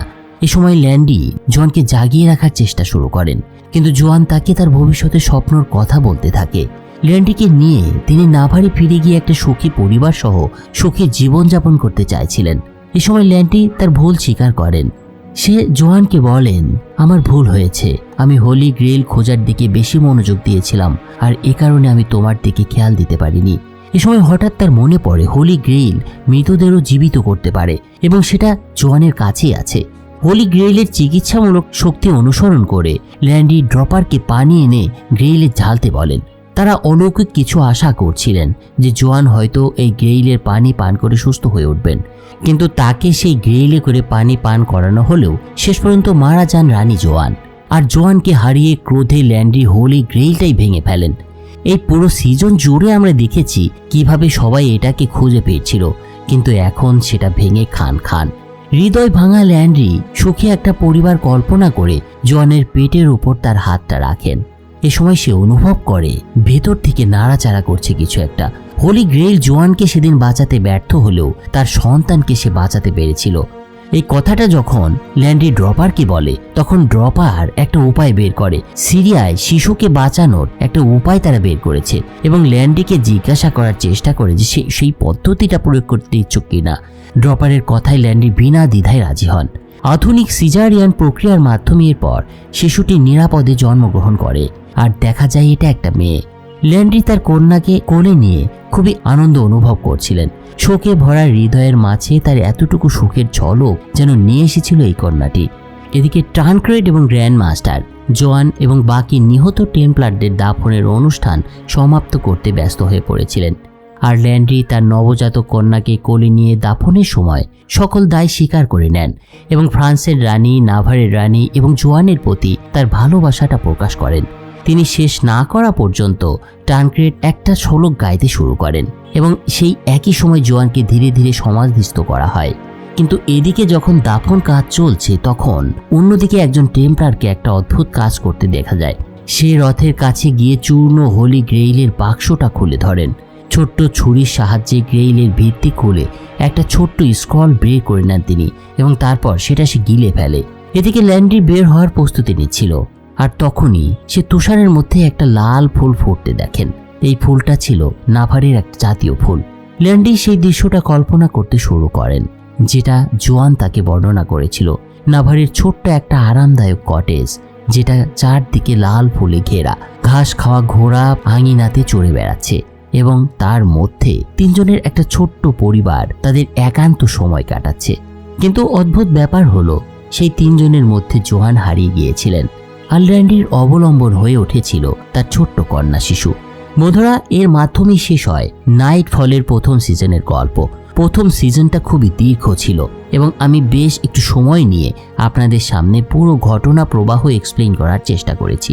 জানি না আপনারা কেমন এনজয় করলেন, কেমন এনজয় করলেন সে বিষয়টা কমেন্টে জানাবেন আশা করি। সবাই ভালো থাকবেন আর চ্যানেলটা সাবস্ক্রাইব করে রাখবেন। ধন্যবাদ সবাইকে।